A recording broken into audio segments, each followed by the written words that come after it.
And Cole, we are live. Welcome. How's it going? Good. This is actually episode 25. Kind of a cool Congrats. number. Thank you.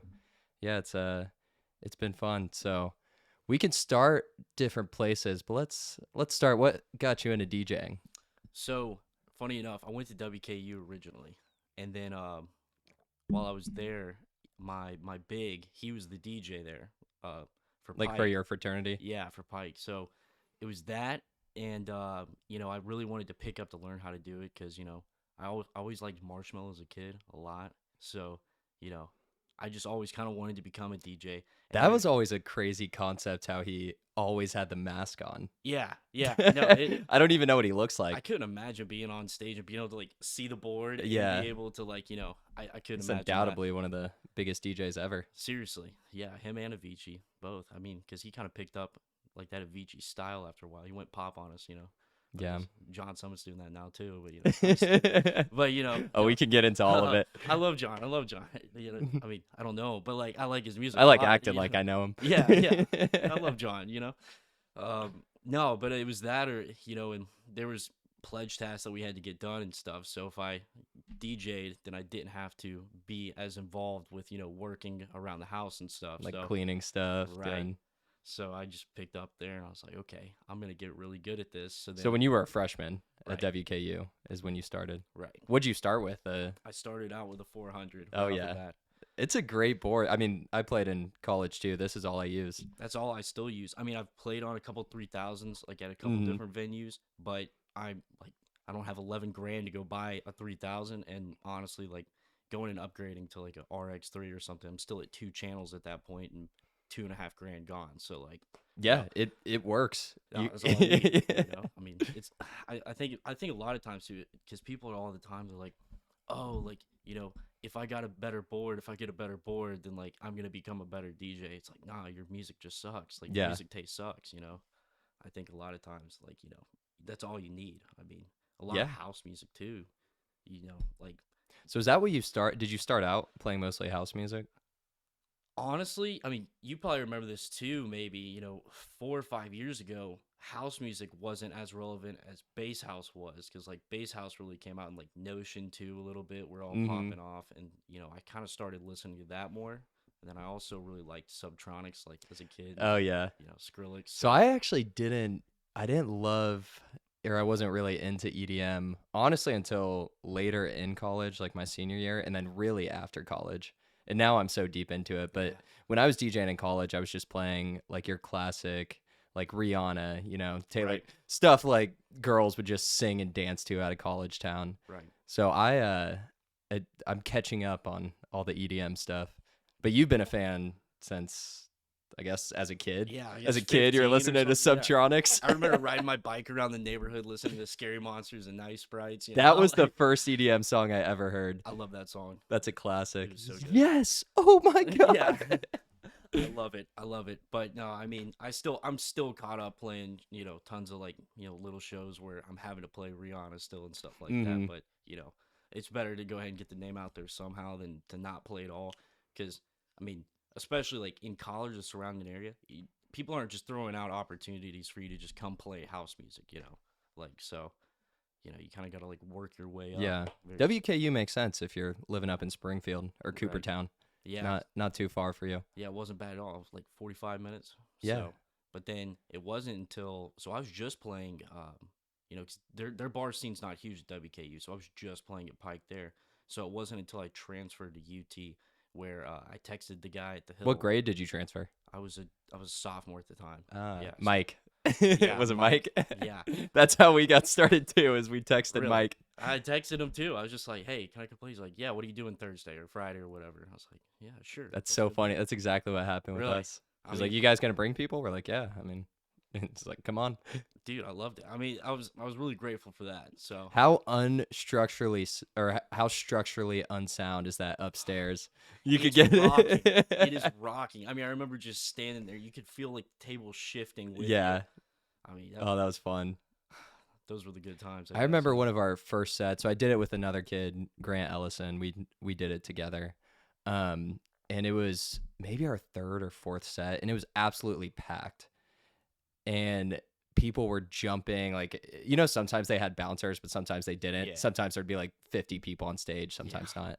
This was one of those where there was like 50 people on stage, and the table broke, and we were near the end of our sets, but there was like drinks on the table. So like the board went flying, drinks spilled on his board and laptop, and I had one too. So it was fine as a backup. We started using mine, but that sucked. I remember it Yeah. like, dang. No, I mean, yeah, the security. I just remember. I kind of know what you're talking about because I mean, I play sometimes like at the Hill where I mean, it was just crowded all around you. Hmm. There was people standing in front of the board and people jumping on and Oh off, yeah. and I mean, it was.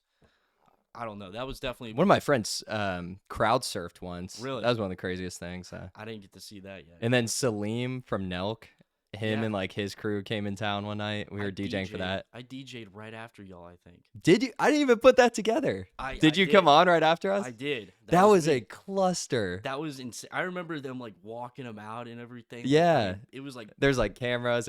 Makes sense. I don't remember. I was so excited to leave because I know we did the earlier set, Yeah, the yeah. opening set. So you must have done the closing. mm-hmm.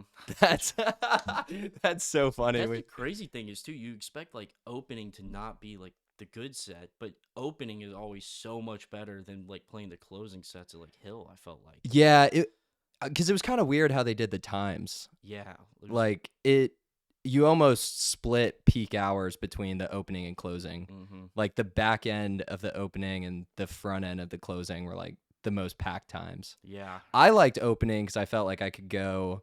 One, I like getting there early. I felt like it kind of sucked getting there in the middle of it all. yeah, like 12 o'clock at night or 12. Then even it that's takes what you it 20 was. seconds to switch. People are booing because it's Yeah. quiet.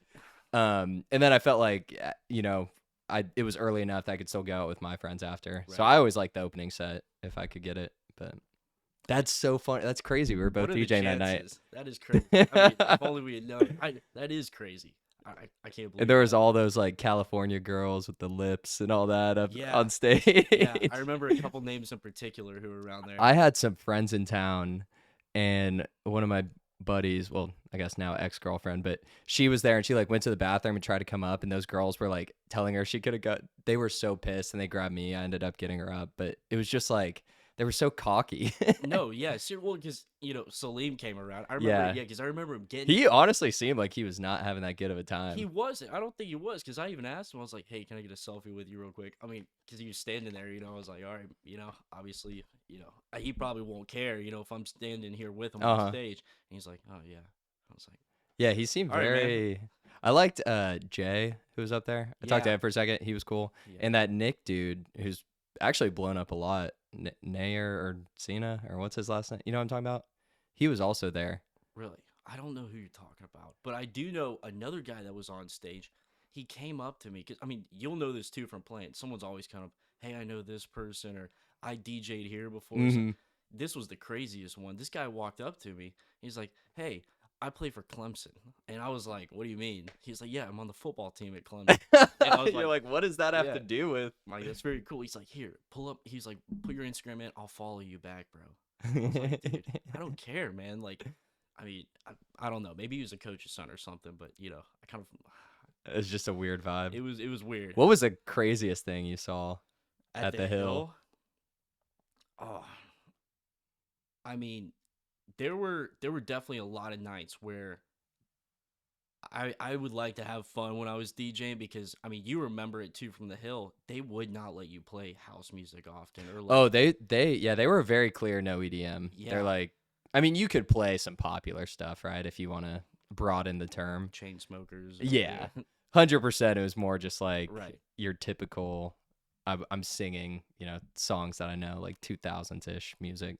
There was a couple Pop. nights where I like threw together like I'd find them on SoundCloud or something like those 2000s almost like dubs like kind of like what Levity's doing right now. Yeah, with a lot of yeah. songs.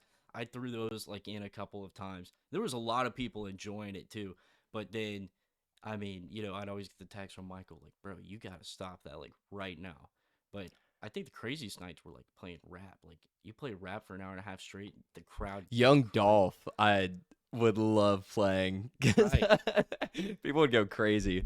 I was playing Undeclared like a couple weeks So ago. that was when I left, it opened the next year. So Really, I never got any undeclared action. I mean, it's pretty fun. I will say they're I think super nice Uptown there. was our equivalent when we were there.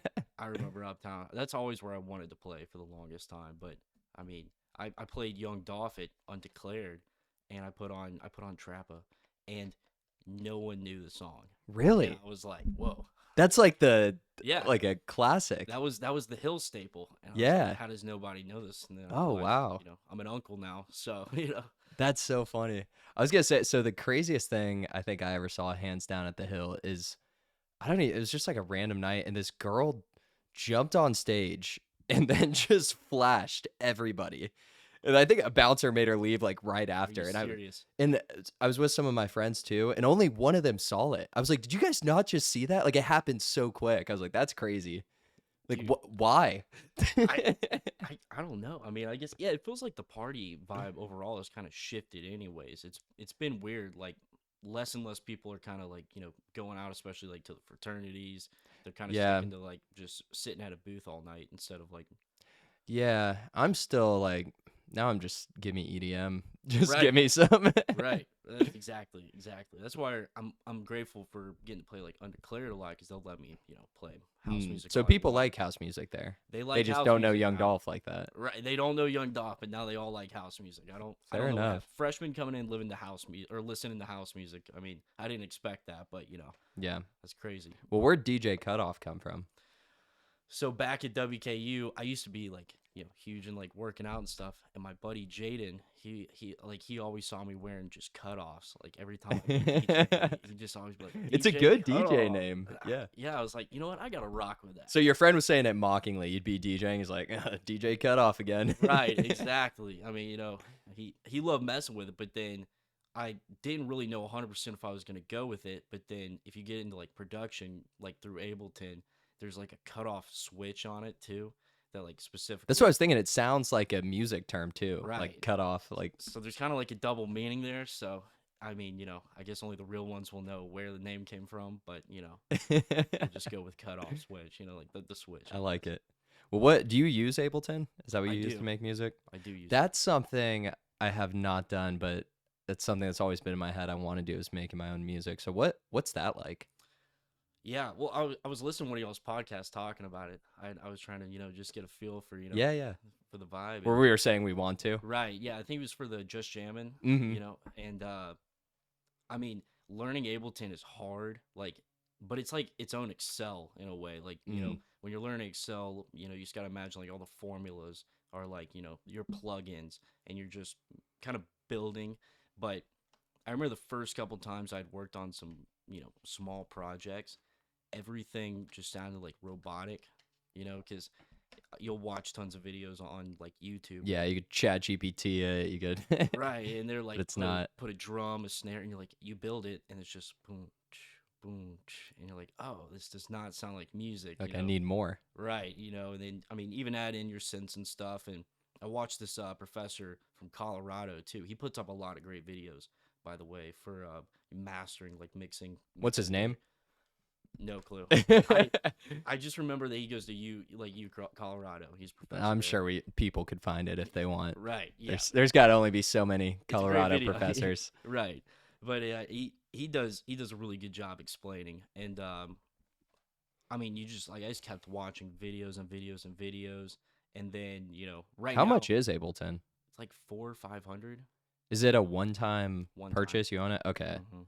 That I always like that better than Yeah. a subscription. Yeah, the subscription, I did run a subscription for a while for Serum until I knew I was serious, because Mhm. Serum's my synthesizer that That's I a use. tough word. Yeah, I don't. I don't like that word. But no, Serum, because they just came out with Serum 2 now, so I got that for free because I already had Serum. So, but that's like what you use a lot of times to make your like respaces, and Yeah. your saw waves, and I don't really know, but I'm gonna act like I do. I mean, it's It is. hard. It's a way different thing playing on a board, playing someone else's music. Like you're just essentially transitioning songs. Right, right. I mean, you can maybe add a little whatever, but producing music that's like the talented part of what all these DJs and stuff do. It's an animal for sure. Well, that was the biggest thing for me is because like I really like DJing a lot and I like doing it and I know that my only chance of getting to take it to that next level is learning how to produce music. Yeah, and it's funny too. I feel like there's some DJs who have made a few songs, but one blows up, and then most of their set is other people's music, but Right, they have that one song right, that they can lean on. You know? right. No, I mean that I mean it tells you too how much easier DJing is. Like DJing's that's the biggest thing. Everybody's like, oh, like I want to become a DJ. I'm like, go buy a board. It's so easy. Like just sit It down. really is. The It's not hard. basics of it. I think what really comes with experience is more so knowing what to play.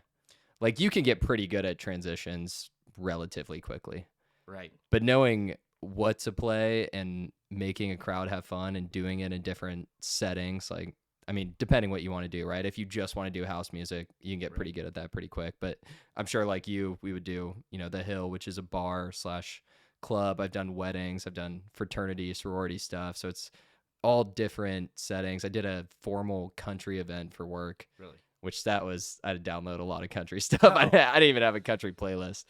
yeah. Um, but I think a lot of the experience is more so just knowing what to play.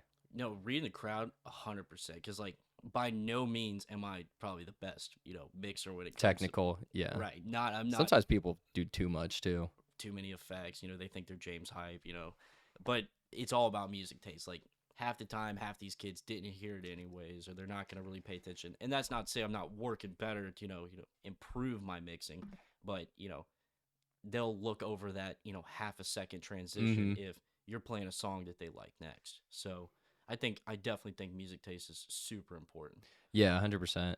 Dude, your new song "Another Life" I've listened to a few times. That one's Really good. appreciate it. "Late" though You like is late? insane. That's a really really. I went for more of like a techno vibe there with that one. I love that. I love where it's got like I don't know how to explain the sound, but it's like almost like a rip. Oh, Like wow. again, yeah, like a Yeah. whoop. Like I love Yeah. I that. Just agree. scratches my brain. Yeah, I like that. I like that noise That's a my lot. favorite of. I listened to your 5 songs you got on Spotify. That's my favorite. That was my.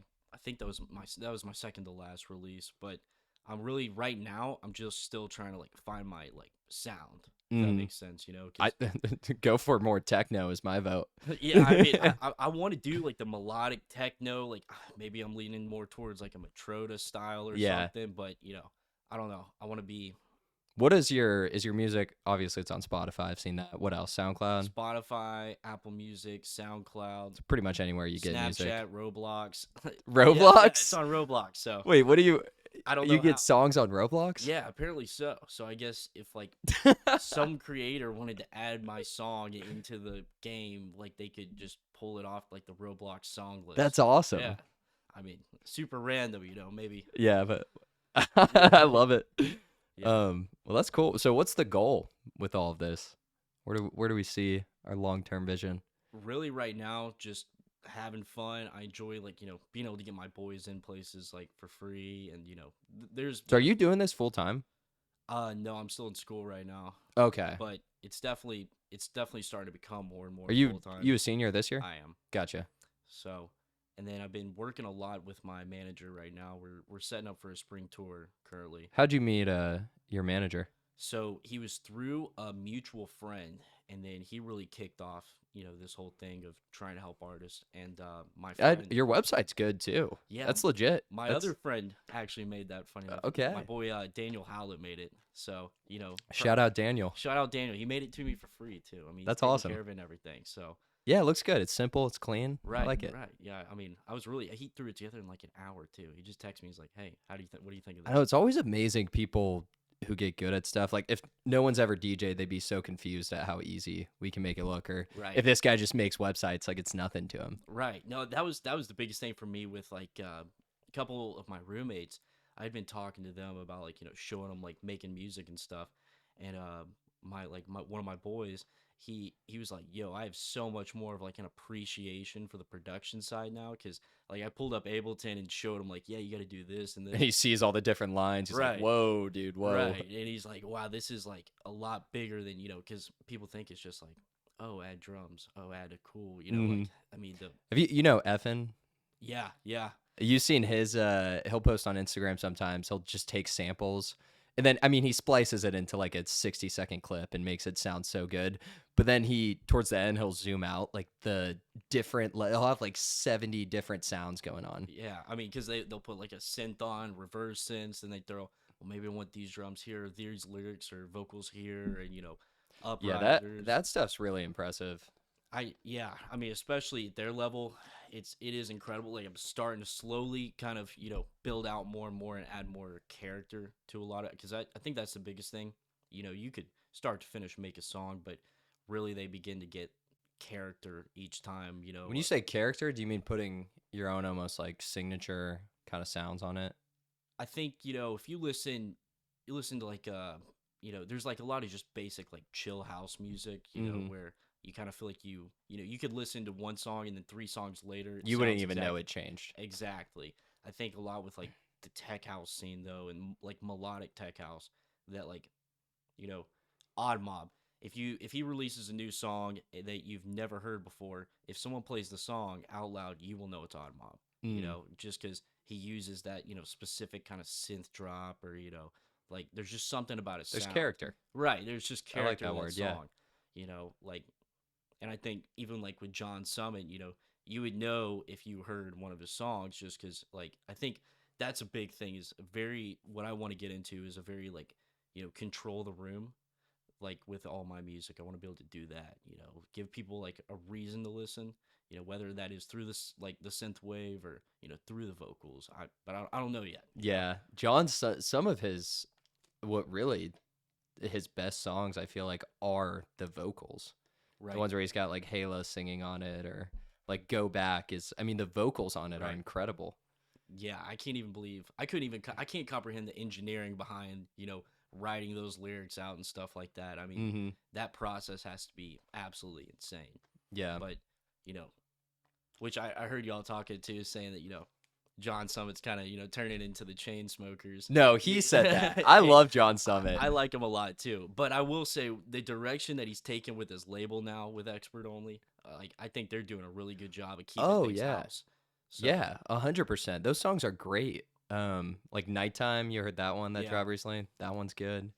They're no, Experts Only and the events they've done are awesome. Like I saw him in the festival, caverns really. and he did so they did a set at the big outdoor stage and then in the cave. And honestly, I wasn't that big of a fan until I saw him live. I'm like, this was so fun. And the range of stuff he plays is so cool. That is what I like a lot. Like even now, like I mean, he'll throw in like dubstep, like one or two Oh dubstep yeah. songs, and then he's got his hard techno that he throws in there. I went to his set in Vail, Colorado. On the mountain, Yeah, the one that's on YouTube yeah. We packed up, drove. So we stayed from Tennessee. from Tennessee How all the way to we our first stop was Silverthorne, Colorado. Well, Denver. We stopped in Denver, but in far one of a day. drive was that? In total to Denver was 17 hours, then 2 hours up the mountain, 2 hours And back y'all down the went because mountain. you just knew John Summit was gonna do a set. Right. I mean, tickets were only $150, so we three of us just packed it up. We're like, let's do this. It'll be a That fun makes time. me so. Dude, tell me everything about it. So, I mean, it was 2 days long, but we went to the first day, which was a Friday.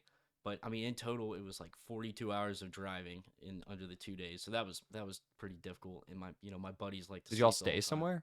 We stayed in Denver the first night, and then the second night we went to Silverthorne, which was like 45 Mm. minutes outside of Vail. So it wasn't too bad, but I mean, it was great getting there. The stage was awesome. Like you would think it's gonna be cold, but there's so many people like around And you're you. dancing. Right. It was really warm, and I enjoyed it. I thought it was a really fun time. I mean, just getting to like look out over the mountains too, like what you're looking at is just insane. I mean, I know. I love that stuff where it's a cool setting and it's like right. the caverns too. Yeah, Like he's yeah, playing in a cave. yeah. I mean, that I always want to go to the caverns. I haven't been yet, so Oh, you gotta go. I just saw or you might have heard Jordan and I talking about this, but we just went to Daily Bread. really, That was a good time. Jordan's been a bunch lately. He saw Alley Cat there, Alley Cat would have been Hamdy. fun. And I think Hamdy had like Liney, Mary drop-ins, all that squad. But yeah, he said Alley Gotta go Cat was next time. insane. Bunch of lasers. I'm gonna have to go. So I'm excited for Tate B's lasers. Are you going at I'm the end of going. this month? I'm going. Oh, let's go. I'm very Me excited too. about that. And I just got tickets to Mount P in Yeah, was it December. December? Yeah, hmm I want to go to that too. So I'm more excited for Tate B, to be honest. we just need to like load our pockets up with USBs. He'll do play, it for me. play late. Yeah, yeah. Play late for me, can you? Yeah. No, I mean, So what? Tell me about this spring tour. so right now we're just really reaching out to like a lot of different venues. We're aiming at New York, Charlotte, Virginia, Lexington, Nashville, obviously, and we're gonna try to kind of build out a schedule that will allow me to open for a lot of guys. So would it be more venues, Venues, events? Okay. a lot more venues, which Are you trying to do like festival settings or kind of just I or would what's like. the? I would like to do festival setting. I did thaw last year. It Oh was yeah, yeah, the one so in Knoxville. yeah, Yeah. and it was a great time. It was, but that was like my first time being exposed to like the corporate side of things, How and was that? it's hard. I mean, it's starting to get harder too. Like you get asked to go play an event, and they say that hey, we'll pay you X amount of dollars.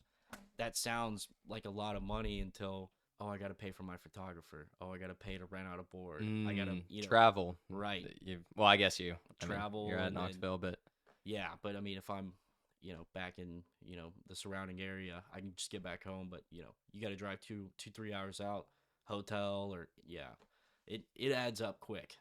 oh, I'm So sure. Yeah. and then you're like Likewise, if you're going on this spring tour to New York, Charlotte, all these places. right, you're walking out with $250 in your hand. What So is cool though about DJing instead of bands is wow, it's just so much less equipment. it is. It really Right? is. Like you're paying hypothetically, you just pay for yourself. Mm-hmm. You don't even need to bring people with you. Where if you're a band, I mean Yeah. the equipment, the people setting up, all of it, like, oh, that'd be crazy. Yeah, I could imagine that. And like transporting all of that equipment too. Like Yeah. you'd have to You have can't like fly. yeah, no, you couldn't. That'd be way difficult. But I mean, luckily, most of the times now, like especially with how popular DJing is getting, I think They got setups and they've got you could setups. hypothetically just have a USB. Right, right. Yeah, a lot of times I literally just show up with a USB. A lot of Yep. places. I mean, well, two or three usually. I get scared because I'm like, well, if one doesn't work, maybe two will. If two don't work, three. That's what I am a big John Summit fan as you'll learn the more I talk, but he does vlogs on YouTube. I've watched all of them. Okay. Yeah, Before his love 'em. 8-hour space set, he had like 8 USBs. He's like, in case the first 5 fail and I need, one more. Right. I couldn't imagine doing 8.5 hours like that. And I he mean, killed it. I listened to the whole set. Really? It's bad. that is crazy. It's on SoundCloud. I haven't. He gotten did to listen 3 to it. hours with video on YouTube, but No, that is an insane set for sure. and my fiance's little sister, she just saw him in ACL in Austin. She said it was fantastic. Man, They came back. All her friends, I guess, came to Nashville before going back to UT, and they were all just like singing John Summit songs the whole time. It made me so happy. I'm like, that was probably some of their first actual festival, and they're like, right. I mean, no. like I get the feeling like you get so excited and you just want to hear the songs. It's great, I mean, he does a great. There's just no other way. I mean, I know we're just glazing now, but I mean, he's dude. I'm such a John Summit I love glazer. it. No, I love it too. Yeah, I mean, I bought the hoodie from the the festival that he had out in New York. You got an experts only? Yeah, I did because I was like, well, it's the first year they did this. I might as well go ahead and get a hoodie while I'm at it. Yeah, yeah. Rep the brand a little bit. Oh yeah. So we got spring tour coming up. What else is in the long-term vision? Really, just working on the music still. I really want to find my sound and put things out a little more and Be a little more active. right, be a lot more active and I want to build connections and just see where things can go. I'm not relying on this tomorrow to save me in the long term, but I would like to make it a career. So so you're graduating this year. Right. What's your degree in? Finance. Okay. Do you think what's the plan after college? Are we going to get a 9 to 5 and this is going to be a side or Yeah, I guess 9 to 5 and then 5 to 9. But I'm hoping with connections I build that if I'm still in Nashville, I can continue to play at those places. Mhm. But a lot of the music world, this might seem hard to believe, but it's just pay to play. a lot of times with, it's not like TikTok and, YouTube where you put out a video and it has a chance by itself of just getting 100,000 plays. It Mm-hmm. doesn't work like that. So you put out a song, you have to, be like meta ads or Facebook meta ads, YouTube ads, paying the curators to put your song into their Mm. playlist. It's, But the real money's from playing right, sets live, right? right. That's the, I mean, that's what, and the most fun too. Yeah, But Spotify plays every 1,000 plays is like, or yeah, every 1,000 plays you're making 5 cents. Something like, yeah, or it's it's point oh five, yeah, point oh five per play. So that's you're making like crazy. $5 by 1,000, maybe, or No, I think it'd be less. it'd be I think you were right with the 5 cents. it'd be 5 cents. Yeah. Yeah, Okay. Yeah, I was just making sure. because you move. I don't know how to too much math. Yeah, I just make music. Yeah, I don't do this math stuff. I didn't know we'd be doing math today, Cole. What's going on? Well, that's exciting. So what's I'm curious more about the manager situation. So Right. like what's that relationship like? How's yeah, we'll start there. So I mean, he works hand in hand with me, and he gives me a lot of opportunities and says, "Hey, we can try this. Hey, let's do this." He works a lot on making, all of my cover arts, or, I made my most recent cover art, but he also has like a lot of branding ideas as far So as, he manages other DJs. Is this kind of his I believe so. I haven't talked to him too much about who all he Yeah, manages, yeah, yeah. but, I know him since I knew him directly, it definitely feels a lot more closer. 100%. So, and I feel like, I mean, he's definitely giving me his like undivided attention all the time, and definitely Oh yeah. he's pushing a lot. I mean, and it's a challenging field if you want to really get big. So having someone who knows it and can help you with the stuff, I mean, that's Right. great. Yeah, I mean, if I reach out to a lot of venues too, even if I reached out to somebody in Broadway, if I text them, they will not answer me. But if your manager texts them, Then they will, because it shows that's true. credibility. That's really true. I didn't even think about that. Yeah. Right. You're like, I'm legit. I'm not just some schmuck with a USB, which I am, but I Exactly. got a manager. Exactly. And I think too, a lot of times they don't want you to continue to bother them either, because if say they answer you and then you say I want to play, and they're like, sorry, not right now. They don't want you hmm just filling up their page just asking them for a gig, because you know it's really hard convincing somebody to come let you play when they know nothing about you. They don't know your personality. They don't know, is he actually good at DJing, or did he just buy a board and post it on TikTok for a couple days like the rest of the world?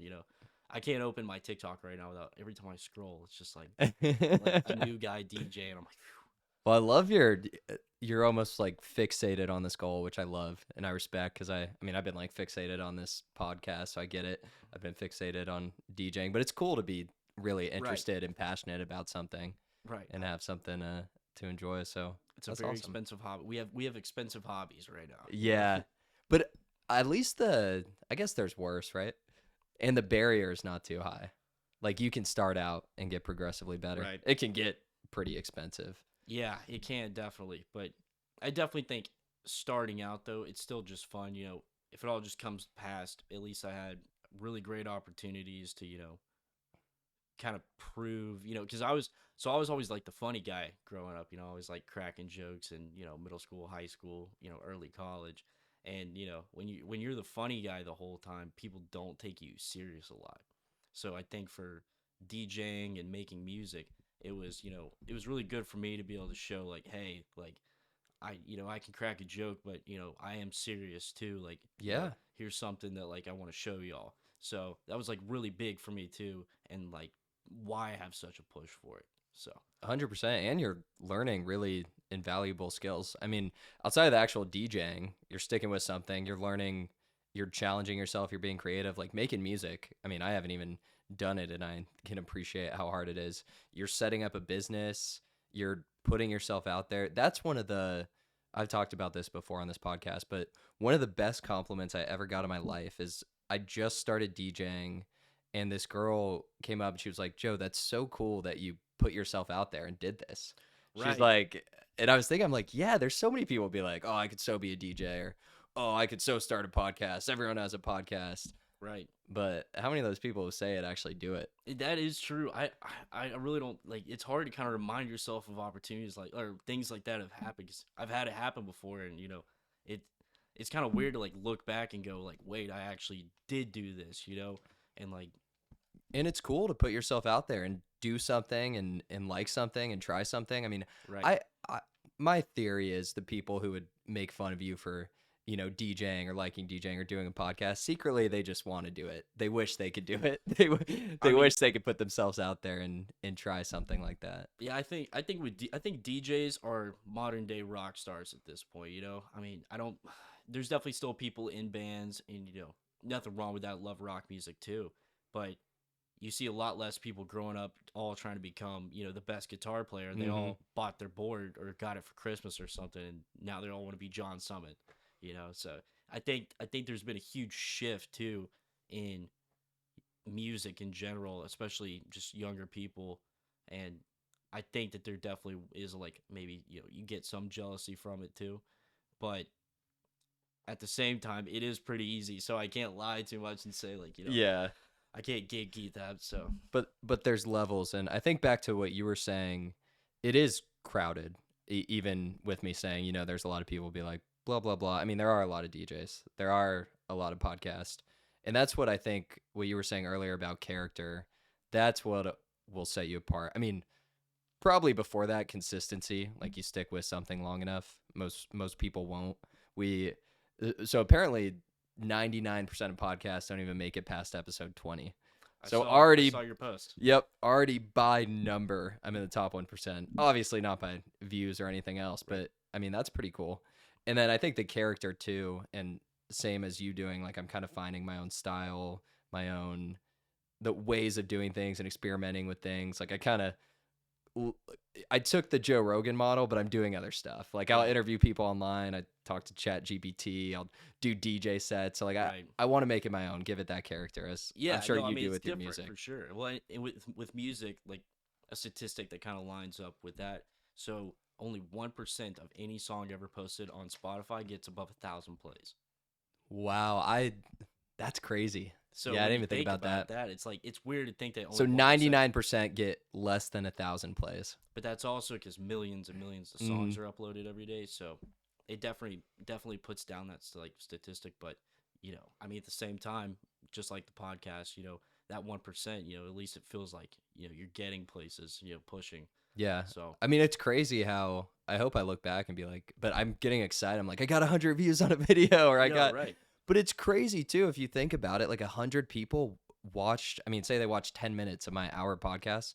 That's a lot of time people allocated. Or you got what between all platforms, probably like 5,000, 10,000 plays on late. That's yeah, cool. probably yeah. That people have listened to that song 5,000 plus times. That's what I've thought about a lot of times.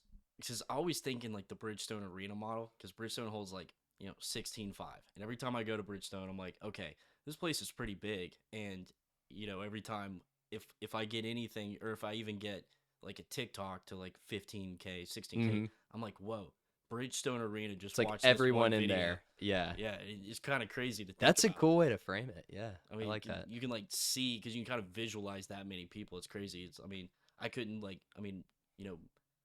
high fiving everybody in that stadium, but then they saw your face individually, but you don't know who they are, but they appreciate your content and then like it and push it. It says a lot. Yeah, yeah, it's really cool. I mean, I think it's just awesome. Like both are really cool formats, music and podcasting, and Right. it's yeah. But what's your favorite song that you've made so far? My favorite, I'd probably have to say, would be Another Life, just It's a because good one. It I really is nice. I like it a lot. I think the The lyrics vocals on it are really nice. right. It just resonated with me because it was like in another life maybe we found love, and I was just like, wow, man, I made a lot To of the heart. right. I made a lot of mistakes in the past, I definitely think you kind of think it's like, wow, maybe in another life, you did find that person or something if you hadn't already. It's like just kind of hits home a little bit. It's like wow, wish I could do things different sometimes, but I might appreciate it more now that you just said this. I think I'm I'm gonna yeah, like the song even more a Here in lot, the background. a lot of people so far that like have told me like, dude, I love this song. Like, you know, it's happy, like the vocals. I'm sitting there like, yeah, You're you like, know, no, I'm not crying. yeah, man, it's pretty happy. Yeah, no, I mean, it's like, wow, there's a techno drop on like sad lyrics. You know, gotta love it. But you know, Get that yin and yang. yeah, So how many other songs are you working on right now? Like do you kind of go more like one song at a time? Do you got multiple projects? Are there just I, ideas in your head? I've got like I've got like 50 projects that I'll put a synth line on and just leave it. I'm like, I'll deal with that tomorrow. Yeah. And then I kind of keep adding like one thing every single time to each one until one of them I'm like, I really like this. Because a lot of times too, like I came across those vocals and I was like, hey, those would sound really good on a song. You know, let me throw it on this. And then Where'd I you was able find to those vocals? splice. Okay. Yeah, so Splice is they're like a royalty free website. So Gotcha. basically, I pay a subscription, and then I get access to like one shots, loops, and stuff, and then you can kind of just build out from there. And you get like a lot of presets too, Yeah. which is nice for Serum. So it kind of all interlinks with each other. Like all goes back into Ableton, but uh, I just really liked the way it sounded and just chased that one down for now. But I've been working on a lot more demo stuff recently because Disco Line's right. Oh yeah. So his I just saw him at, or did you go I you went did at we went to Deep Deep Tropics. Tropics. Yeah. Yeah, Jinx. yeah. But Yeah. He was great there. I loved his sets was one of my favorite it of was the really weekend. fun. It was really fun. I liked the venue, the way they had it set up for him It was too. fantastic in Nashville nonetheless. Yeah, I'm surprised because you know, well, so the Disco Lines. So he has good records now, and he started his own record label. So I've been sending some stuff to him. Oh, he does, because he was doing some experts only stuff too. Yeah, he was. And then I Don't Trust a Soul, that's the one he did with him. Yeah. Yeah. With experts only. And then I've been talking to Good Records and they were like, no, not this, not this. They're like, all right, just keep sending, keep sending. And so I'm still on that keep sending. They haven't said yes yet, but I'm Well, still that's trying to. encouraging that they're like keep sending stuff. Right. So I'm still working on that a little bit, but Oh, that's really cool. we'll see what happens. Because it's new. They're looking for artists to. Oh Right. yeah, that'd be a really cool opportunity. So I'm trying to get on there because I had a couple people for Another Life that wanted in, as far as labels go, but a lot of them just smaller labels, and I'd rather own my song than share 50% with somebody if I'm not going to be at least guaranteed some kind of performance out of it. And a Mm-hmm. lot of these labels, they really aren't going to be pushing your song that much. So Yeah, there is. This goes back to what you were saying. Is there's a whole business side to it, right. which like my business side was pretty straightforward.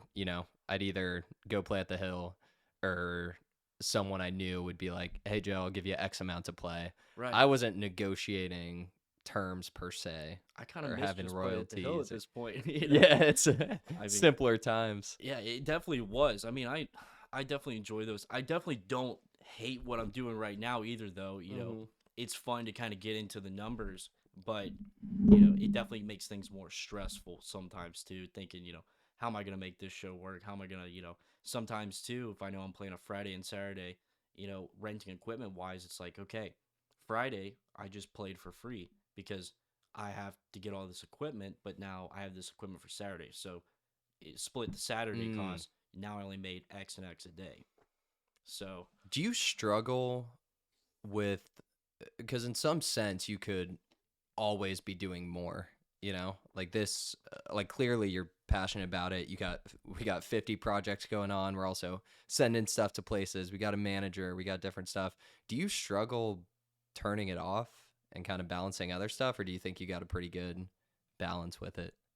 I try to have the balance, but I definitely think, I mean, you're gonna understand this too from running. I feel like it's anything that requires social media and a presence that makes it so difficult. Like, when I'm going to shows, I'm like, tweaking out before. I'm just scared, I know that would like, always happen to me too, right? You just right, get like jittery, right, and then you start playing and everything's fine. exactly. And I'm just walking back and forth, just like pacing and pacing, and then it's like, okay, I get on stage, like, okay, now DJ Cutoff is on stage. Now, like, I'm in character, like, I'm excited to be there.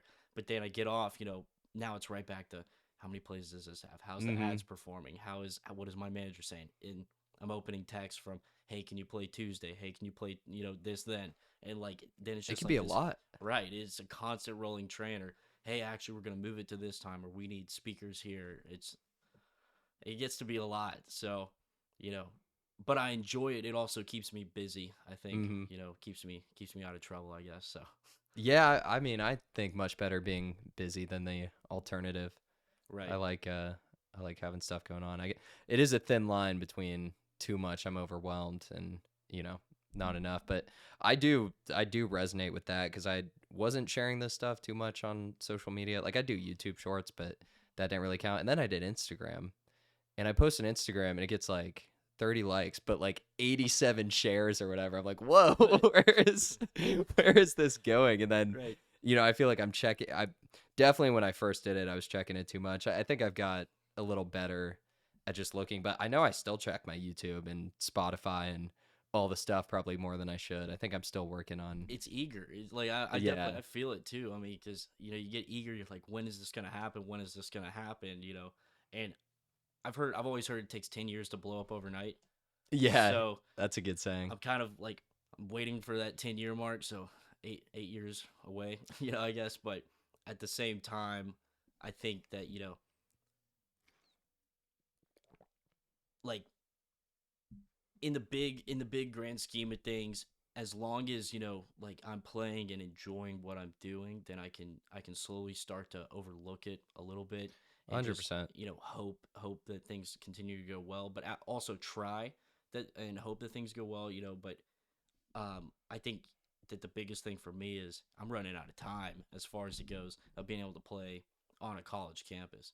So it's like a stress almost that until I can figure out a way to make this work in other cities. Hmm. As soon as I leave Knoxville, that door is just closed, and then it's like starting over again in a brand new city.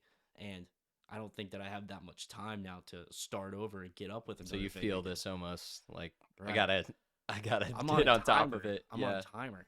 Well, I guess we always are.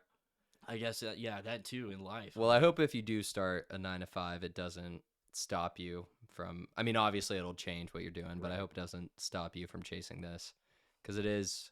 I know it can be as someone who works a 9 to 5. I mean, it is hard some days to come home. I'm also doing a master's program, so I stay busy too. But it's hard to come home some Right. days and want to do this or check that or do a research paper after I've been working all day, and then also trying to spend time with my friends and my fiance and my Right. family and it's but it's good. I like being busy, but it is.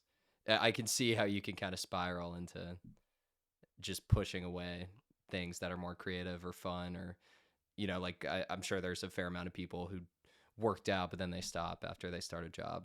Right. I never want to be that. I think working out's the only reason I'm slightly sane with all the stuff I'm doing. Yeah.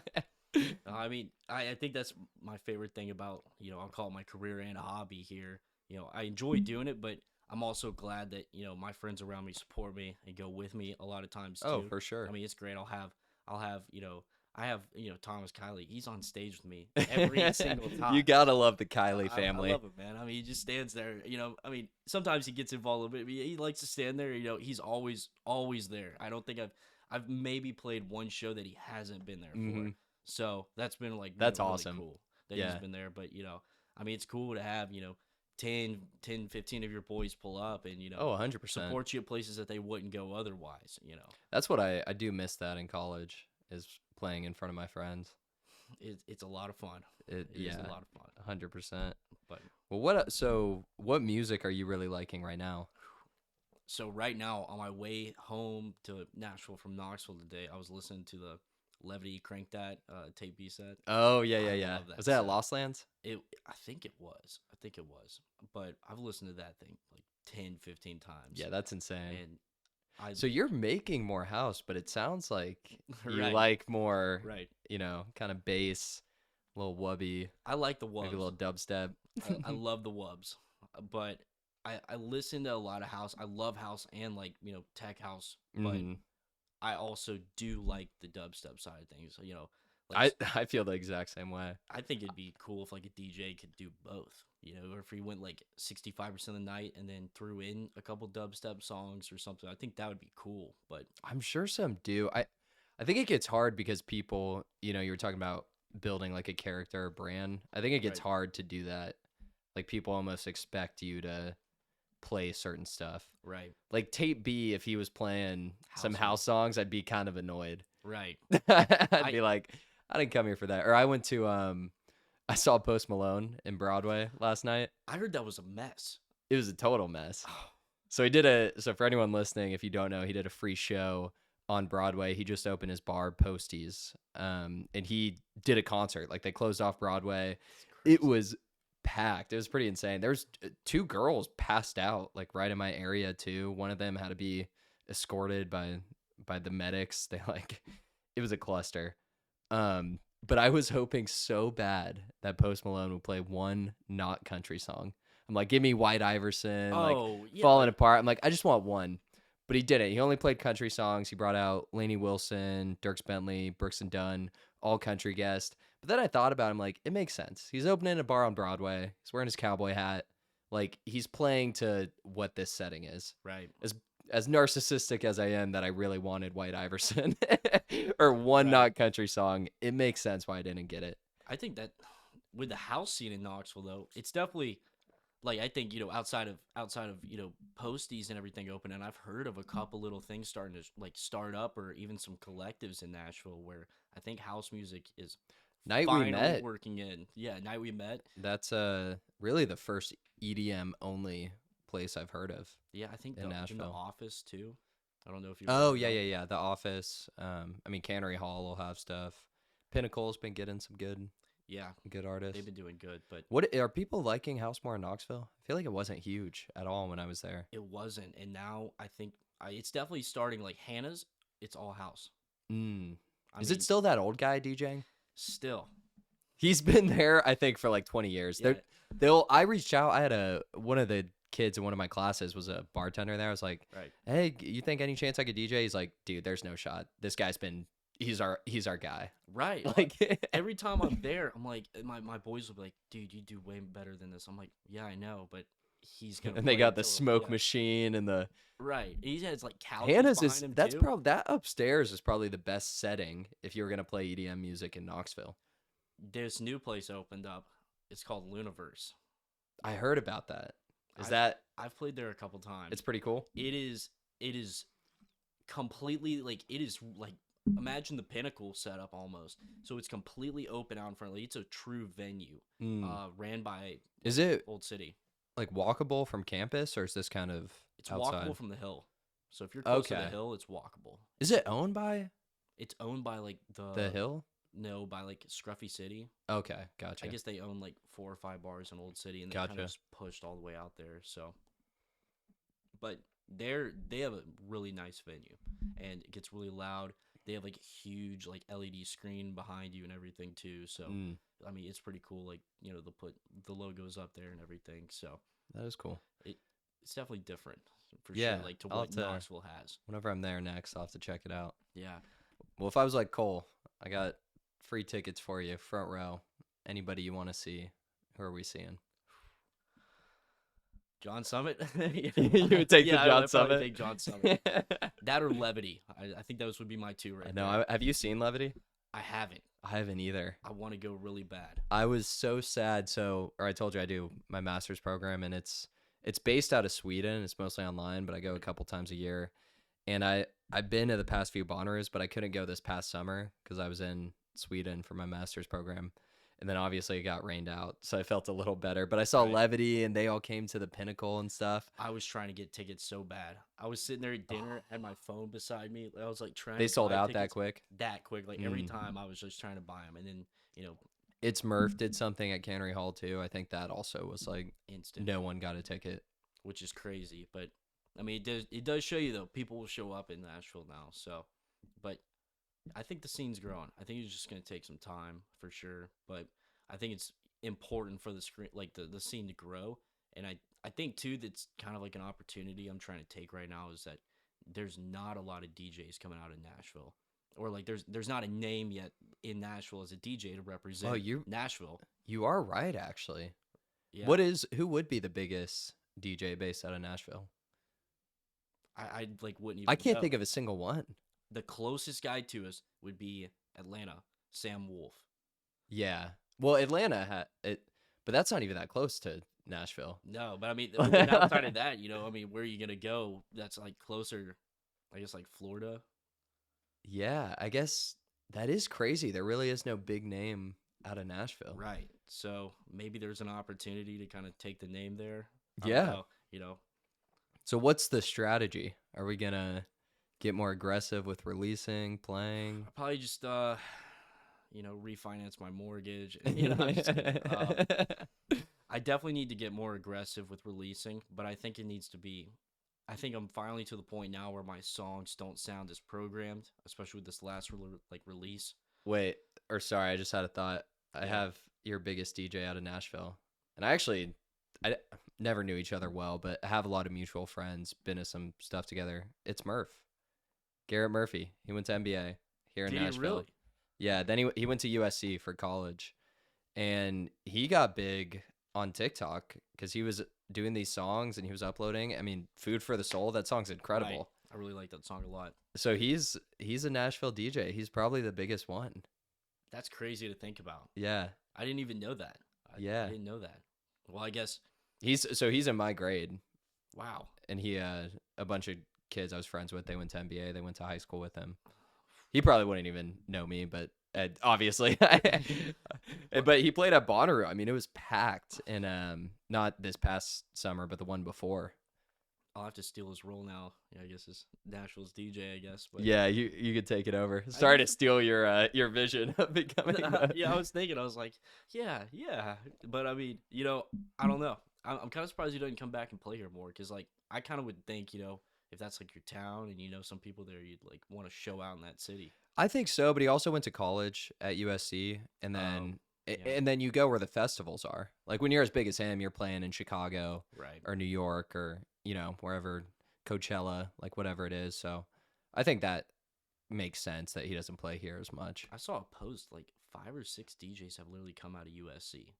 Really? Yeah, like some big name DJs. I remember Huh. one being It's Murph, but like there was a whole list on there. Like, because this kid he had posted, he's like, I want to be the next USC DJ because it's kind of like a joke around there that Maybe they have a good music program, or I guess maybe so. house is just big in California. I don't know. Probably that too. Maybe a mix.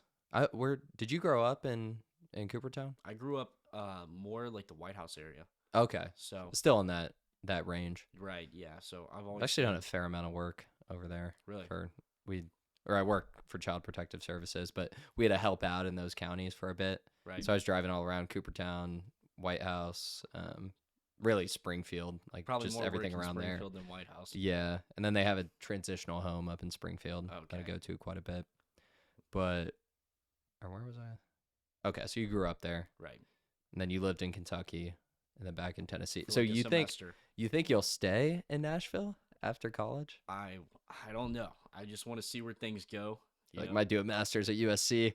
Yeah, I might do a master's in music at U Colorado maybe. I don't know. I mean, Find that one professor. right. I think right now, if my manager, hopefully with what we have going on, if there's one place in particular, I think over the spring where I find that I'm really connecting with a venue or things work out, I want to probably pursue in that area just because I'll have a pre-built relationship Mhm. almost and be able Is to. it almost like is the term almost like residency?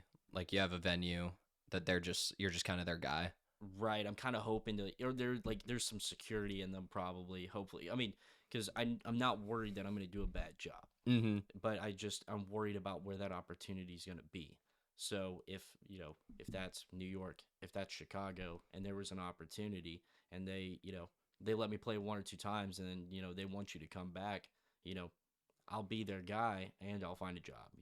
Oh yeah, So and that would be cool to live somewhere else. I'm thinking Right. about moving to a big city, I want not to. too long. I do want to. Yeah, actually, really, New York is. I mean, that's the biggest city in the U.S. I kind of want to try out living there for a bit. I but think it'd be fun. we'll see. It'd be an experience for sure. I went up and saw Subtronics there. In New York? over the summer at Avant Garden. Oh, how was that? It was crazy. The lasers were insane. It's I mean, it was out in like Brooklyn you're though. already dead. Beep boop boop boop boop Oh yeah, it was boop. just boop. I couldn't believe it. And that was one of my friend's first times going and seeing like, the harder dubstep stuff. And I told him, I was like, You blow his mind. yeah, I was like, you just got to see it. You really do. Because a lot of people say like, I don't like EDM. I don't like EDM. I'm like, all right, just let me borrow your $100 and buy you a ticket real quick, and then Try it out. You'll like it. I promise you will. It, Well, what have been some of your favorite live shows number one, Subtronics. I at think at that New York venue? that was definitely the best time I've seen him. I've seen him 3 times now, so I definitely Deep like him. Tropics? Deep Tropics, yeah, that was incredible too. And then I saw him at the first time I saw him, he was playing. It wasn't the Pinnacle. It was what was that venue? Nashville Municipal Auditorium, I guess, Oh, I've never over been by there. the library. That's where they used to have it. Huh. Yeah, I know what you're talking about. And then Millennium, I never saw been him too. I love Millennium. He was really cool. But John Summit, I mean, it's just it's a really good. Well, the Veil thing is that's just such a cool experience. I don't know if I can like top a venue from that being outside. Yeah. I mean, and they had even like a hologram of like the experts only shining up Oh, onto it's so cool. like into the sky and stuff, and it was reflecting off the snow, which was all cool until the mountain pass was shut down. So we sat there on the interstate doing nothing for an hour.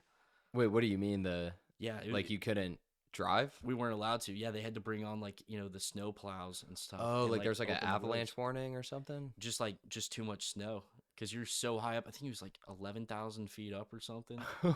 So, and we were sleeping at 8,000. That's crazy. So it was. I mean, you definitely felt lightheaded. Yeah. The whole time, but I mean, because I don't live there, obviously, so I'm not as acclimated. But it is crazy being up that high. Like it's just, I love that place too. I'd go to Denver. Yeah, we got options here. Yeah, Chicago, Denver, New York, USC. Yeah, wheels are turning over here while we're talking about it. yeah, Yeah, I'd go to Denver. So, yeah. I could see you in Denver having a good time. I wouldn't mind it. They Red have a Rocks, big EDM scene. They do. Red Rocks, especially. I see disco. You ever lights been out there? Haven't been. That's a bucket list for me. I want to go. I want to go bad. So if you could play at one venue, festival, event, what would you pick? I would definitely say Ultra. In Miami? Yeah. Oh, that would be That'd cool. be awesome. But then Red Rocks would be pretty cool too. Yep. And I also would I want to go play like in Europe. I think that'd be so much fun. That would be so cool. Like just getting to travel around, and just go to a couple different, countries. Even if you're playing to like, not a large crowd. Even if you just break even. Right. Like- It's a free vacation, right? Yeah. So I'm going to Europe for my master's again, actually, at the end of this month. And the weekend before, John Summit's playing in Amsterdam. Wow. I'm so upset. I would have totally made it work to go see him. Hey, just PTO, Yeah, but well, no, I can't. I don't have enough time to take off the whole week before, or I Probably totally not. would. That would be pretty cool though. Yeah, it would be cool to. I would love to go to one of those big like Tomorrowlands. Yeah, Those just look insane. I saw And Ibiza, that would Ibiza be cool. pretty cool. That'd be really cool. I think Tomorrowland though, that would definitely be a bucket list. I mean, the sure. production. Yeah, with the stage burning down too. I heard. Like, Oh yeah, and then they it was they set it back up. the next day.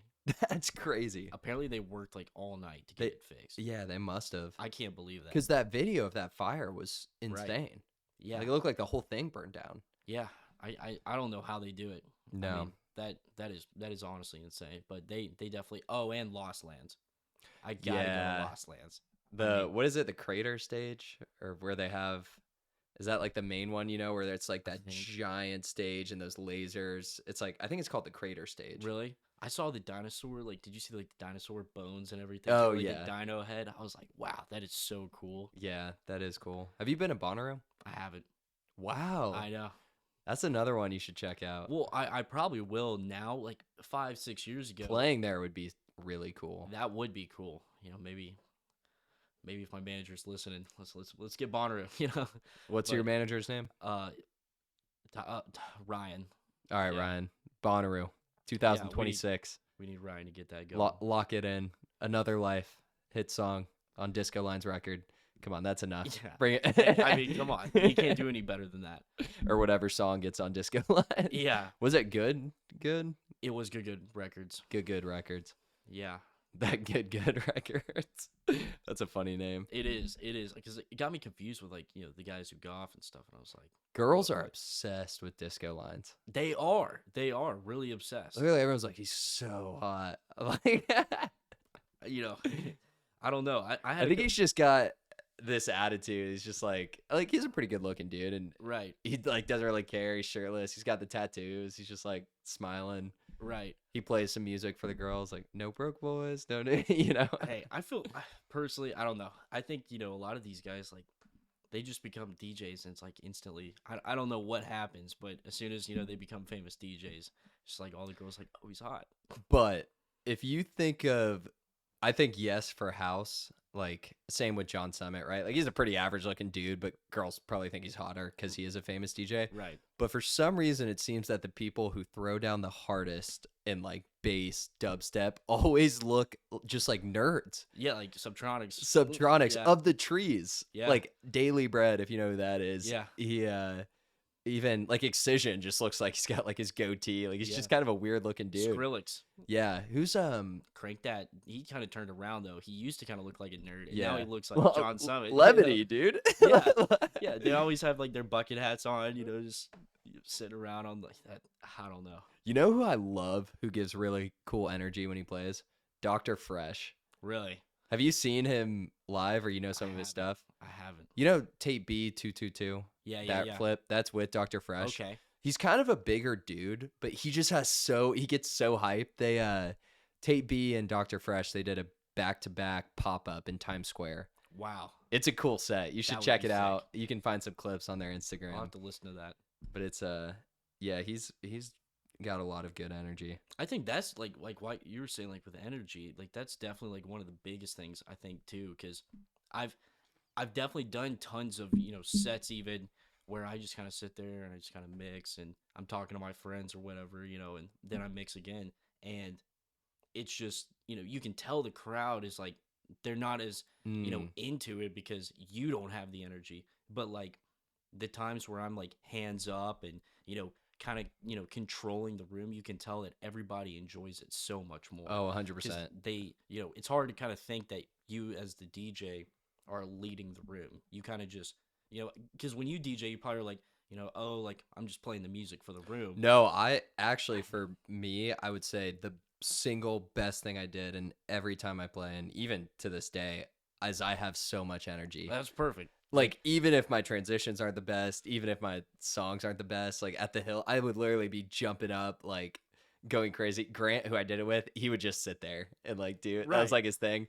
No, I have always been like, I did a 5K through a group that I work with, this Child Advocacy Center, and I was up there like dancing, like pointing at people the whole time. I'm just a super energetic person. So but yes, I 100% agree with you. Almost can like control the room. Right. Even if you get 3 people who are having a good time, it makes everyone else have a better time. Right. I mean, it took me a while to kind of figure that one out, I mean, not that because I'm not an introvert, but I'm not an extrovert. But when I get like to DJing, I'm kind of introverted almost. I'm like, Oh, I'm the like- opposite. like, don't look at me, But now I'm starting to do a better job of like really getting into it. And then, Good. I Yeah. mean, you can see people jump, and then like there's And a you're lot with more. them. You're like, Right. you yeah. should do more of that. And 100%. I think they really enjoy it, like when that And then also, I mean, not to get like more external, but how much better are your clips if you're in it jumping, going crazy? Like, right. that's what part of Levity's appeal too. I mean, I really like their music and the stuff they do, but what made them go big, they weren't even playing their song. There was a clip of them playing Blow Your Mind by Cool Customer at that, what is it, like the Honeybee stage in some festival? You know what I'm talking about? Was that in Electric Forest? Electric Yeah. Forest. That's what blew them up. And the only reason it really blew up, there was like maybe 20 people around them, but the dude who always wears the bucket hat was there. He was going Yeah. crazy. He was, and I No. watched it. I'm like, this is awesome. That's a good set too. They did Yeah. a great job there too. Well, I'm not taught. They did another one where it was packed. yeah. This is way before, Oh, okay. like before they were big at all. This was the first time I saw them, was this clip of them playing, like barely anyone in the crowd. They were playing like midday, just a random set, Oh, and okay. they were just going absolutely crazy. That's Not crazy. even to their own song. No, I think, I mean, it definitely, like, you gotta play like there's 100,000 people out in front of you. Yeah, I think that's definitely a big like thing. 100%. And I mean, you're up there, and I think that's a big thing. Like it is your energy. Right. Like you see, like Subtronics. Part of why he's so fun is he's on the mic. He gets on stage. He's like, and Right. he's in front of huge crowds, Huge. I and mean, his energy gets us just hype. yeah, I mean, the jumping, I just, yeah, you can just see a difference. You really can. I think a lot of times too, I don't think that, like the chill house music, like we saw a couple of those sets, like they were doing like super chill house at Deep Deep Tropics. Tropics.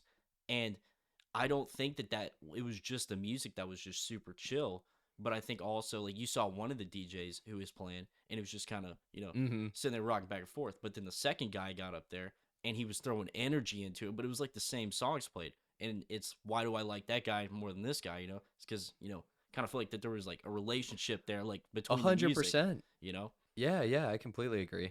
Yeah, if I believe in these songs and I believe I should play them, then I probably should show that by my own Yeah, emotions. Then even if it's, I think it's more fun the more overemphasized and dramatic and right, even perhaps ridiculous like motions you're doing. I love it. right. Well, I Like mean, you should be your own song. I mean that you should be proud of it and that you made it and singing it with people and right, because I mean, if I'm just DJing and I'm not showing any emotion, then they could go buy a board or plug in their yeah, laptop yeah, and yeah. do it themselves and sit in the room and get the same feeling.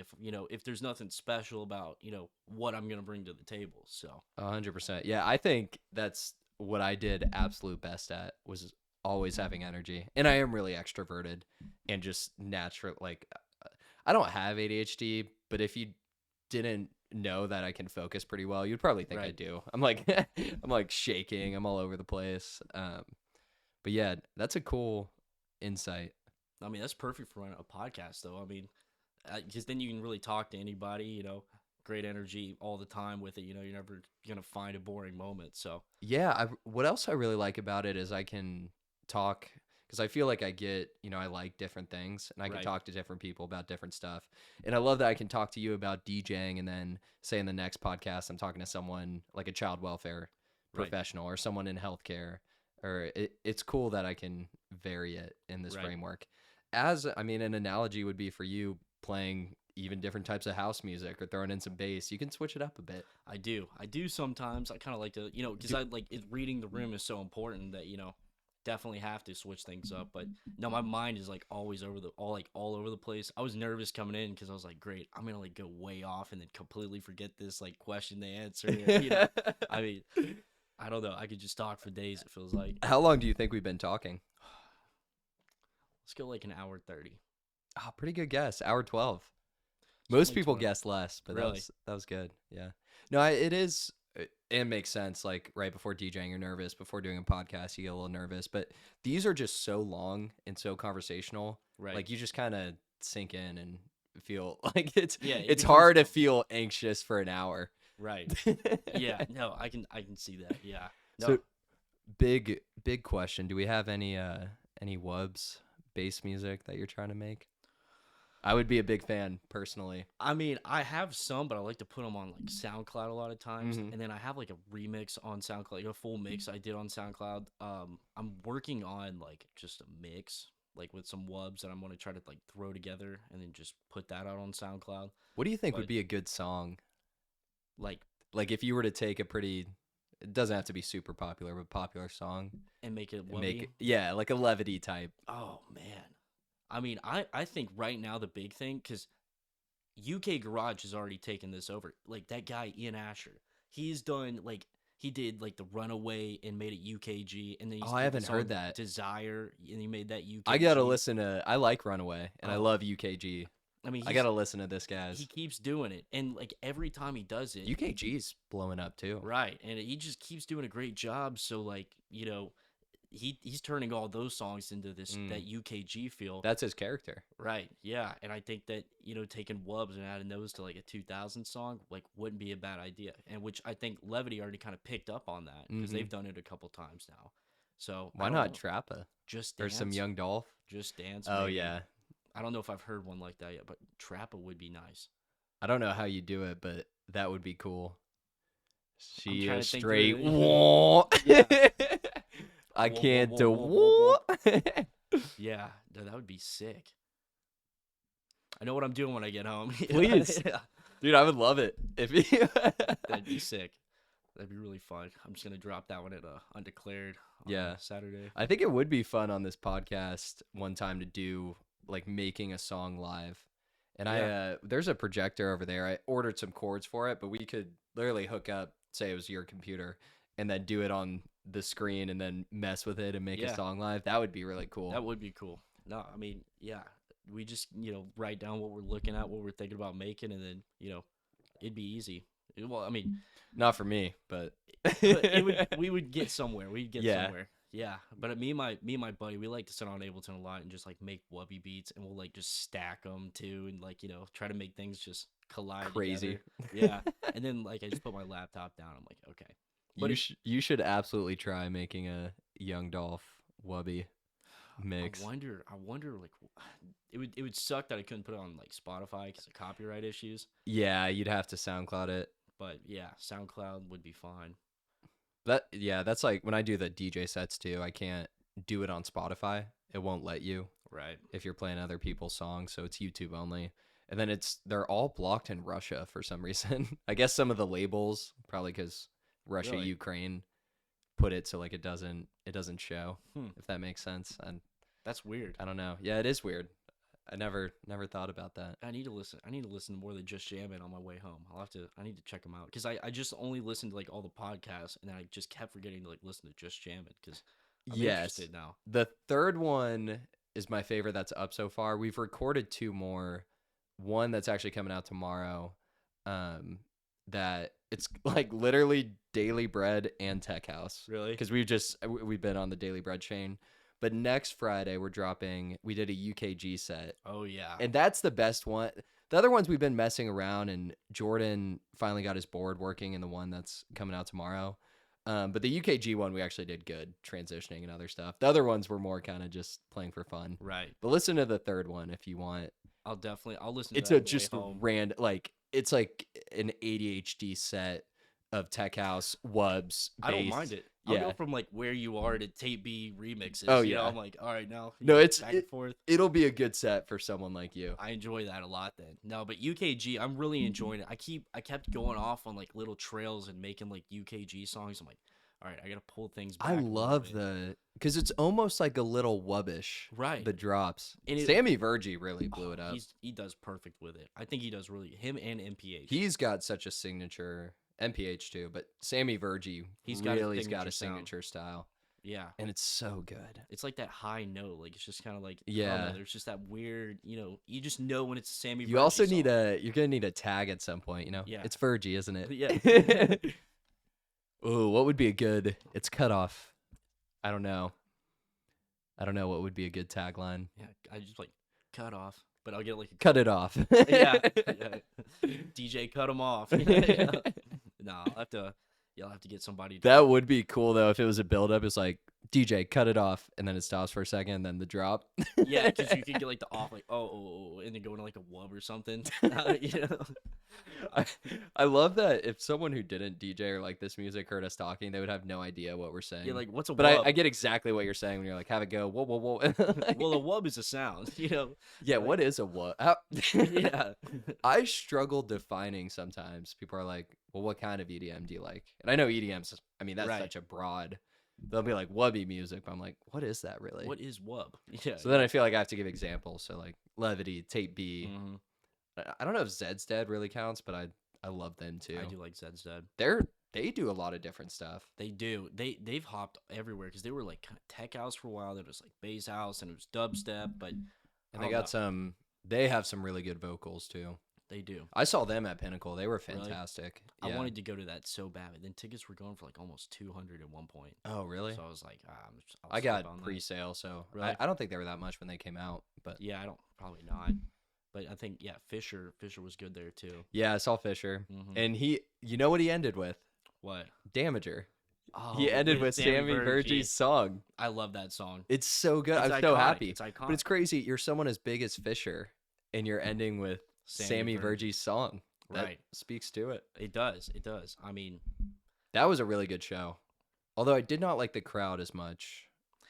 yeah, they bring in that like, John Summit crowd that everybody wants to talk about. Yeah, it's probably more like y- younger people too, Right. Like even high schoolers would kind of know who Fisher is, be like losing it guy, like, "Oh, that's so sick." And I probably would have been that Everyone high played schooler. But Everyone was playing losing it. that's what I think the crowds like Daily Bread in the Caverns. I mean, super Wookiee crowd, don't get me wrong, but like you got a ton of space, people are respectful. Right. Even most dubstep, like Subtronics, stuff like that, like it's just a people aren't shoving and all. Deep Tropics, it was 50-50. Cuz like there was a couple times where I was like, "Oh yeah, like I'm The fine." Subtronics was packed It was. for Deep Tropics. That was pretty crazy. It was He like wasn't even that packed for Bonnaroo, and I feel like it was about the really. same size stage when I went. That's crazy. That's been the thing with Bonner like 5-6 years ago. They weren't packing out tons and tons of like EDM artists though, Hmm. and like now you slowly see like they're starting to just add Oh, this another past DJ, year another was DJ. the EDM was unbelievable. Yeah, it's shifting right now. Like everybody just wants DJs. Like there's even Cool Beans. So like I DJ'd for them one time, and then Oh, they really? texted me again. They're Not a silent disco, an actual DJ set. this was silent disco, but now they Oh, texted me. They texted I'm me like they do the silent disco. I've never seen an actual DJ just do a DJ set.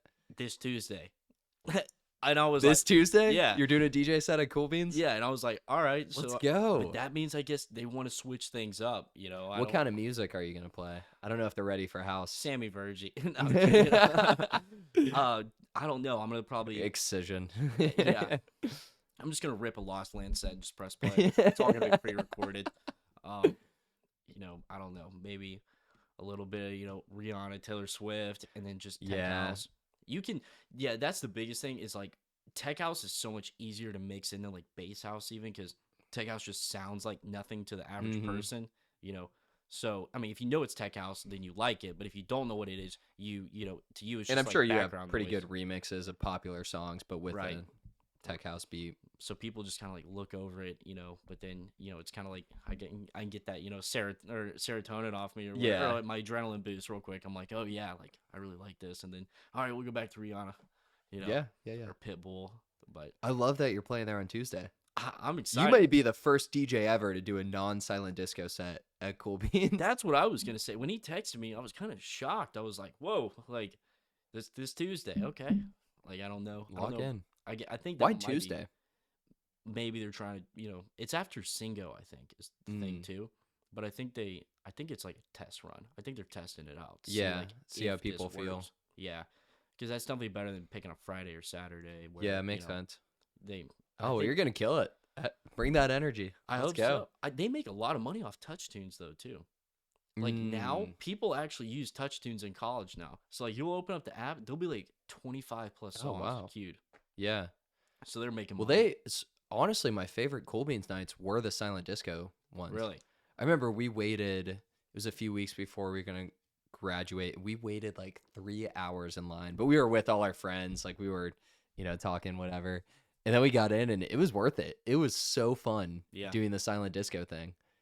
I mean, I had fun doing it, like DJing it. It's pretty. Were you cool. with two other people? Like, were there multiple channels? There was one other like DJ, and then they had their channel, so they were that was like, just like, running aux. oh yeah. So, which luckily it wasn't hard to beat out a machine.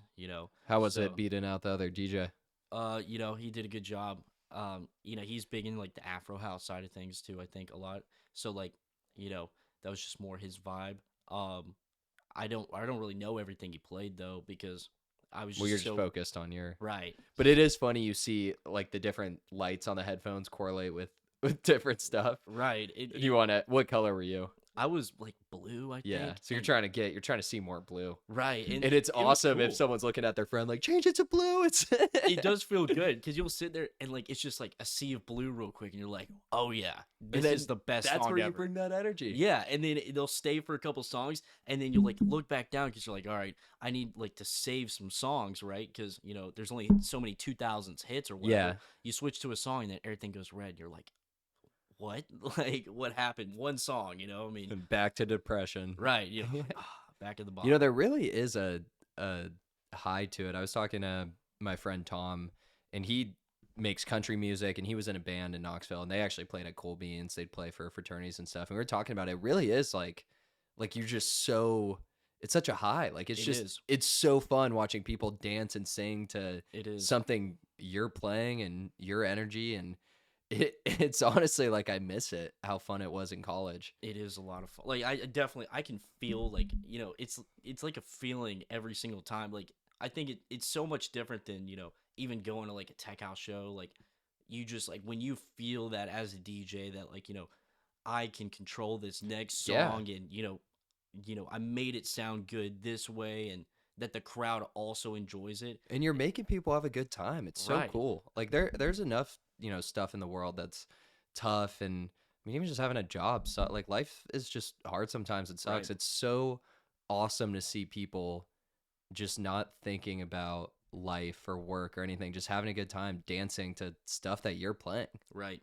Like that's really cool to me. I mean, my favorite time is right after I get off, and like you'll get a couple high fives, and then even some like any of the bartenders like, yo, you did a really good job, and it's like that means more to me than Oh like yeah. liking my TikTok. Yeah, I'd It's like like sometimes the hill bartenders would DM me like, "Dude, great set last night." Like I was singing the whole time. I'm like, "Thank you." right. It's like it feels so hard. Like those things do mean a lot. You really do appreciate those little things. Oh yeah, or I love even just a person in the crowd pointing you like you're killing it. I'm like, Exactly. Yeah. thank you. Or even like your boys. Like even like just throwing out there like, yo, like you did really good last night. It's like I really do appreciate Yeah, it. Thank you. I think the most fun I had by far DJing. I don't think I'll ever top this. I don't think if you gave me a prime spot at Bonnaroo, I would top this. It was like maybe 2 weeks before I was about to graduate, and my fraternity rented out the top floor of the hill. So it was all of my friends, and then I don't know if we did like a day party, but it was like all the girls I knew. I mean, it was probably like 200 people that I actually knew. Right. And it was so fun. Like I know I killed it. Everyone was singing. It was because I normally go to the hill, and at that point I was a senior. Right. Usually my friends are kind of off to other bars. There was a few who would always go with me. Elijah, Ian, they were awesome. They would hop on every set, but most of my friends weren't. But this set, it was all of my friends.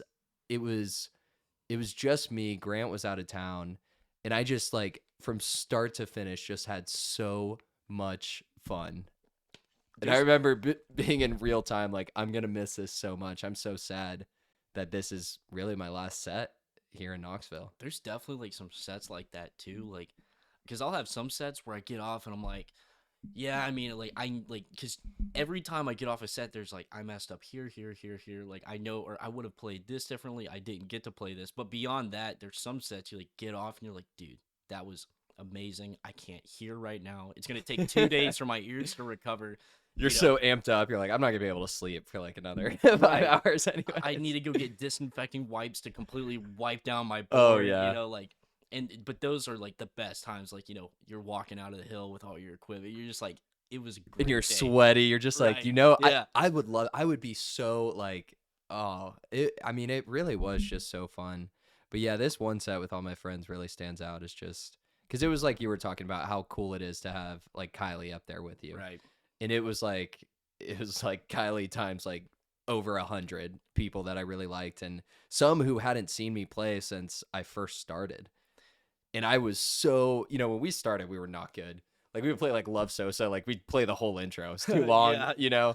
I made that mistake a couple times Oh too. yeah. Yeah. Well, starting out, we had no idea what we were doing. We just Right. downloaded songs and thought they would sound good. Like the MP3, like Spotify MP3. Yeah, exactly. And then slowly we got better and better and knew the songs and knew what would make people dance. And I mean, at some point, I was like, I don't even need to download anything for this. I have like 1,000 songs ready to go. Right. We never. Do you do sets when you play? Like, do you have a set? So if I'm playing like a tech house show, I'll kind of like make an outline for myself. Like, Yeah. Here's what I'm looking at, and then what I'll do is I'll make a folder of just like, this is for this specific place. But then if I'm playing an open format with tons and tons of artists, like or different genres, I literally just show up Yep. and like it's plug and play, and I got it. Like Yeah. That's what I love. So we never once made like an actual set list. We did one event where they needed clean music, so we made like a big playlist, and we're like, Right. we just got to draw from this. But I love that I showed up and I could read the energy. Like if someone requested a Right. song, I'm not gonna be like, oh no, sorry, I'm on my, Like on my set, yeah. Well, and with open format too, like, if you said, "Oh, okay, 4 songs from now, I want to play Love Sosa," and that'll be around 10 o'clock. What if it's empty? You hmm know. But what if 30 minutes later the place packs, right? So you can put in your filler songs and Yep. go slower with it, so that then 11 o'clock Love Sosa comes on, and you don't have to be begged to play Love Sosa and No Broke Boys for the fifth time in a row, right? 100%. You know, Yeah, I think, and it just makes it more fun. Like, right. I feel like I wouldn't be as stimulated if I was like, all right, next song.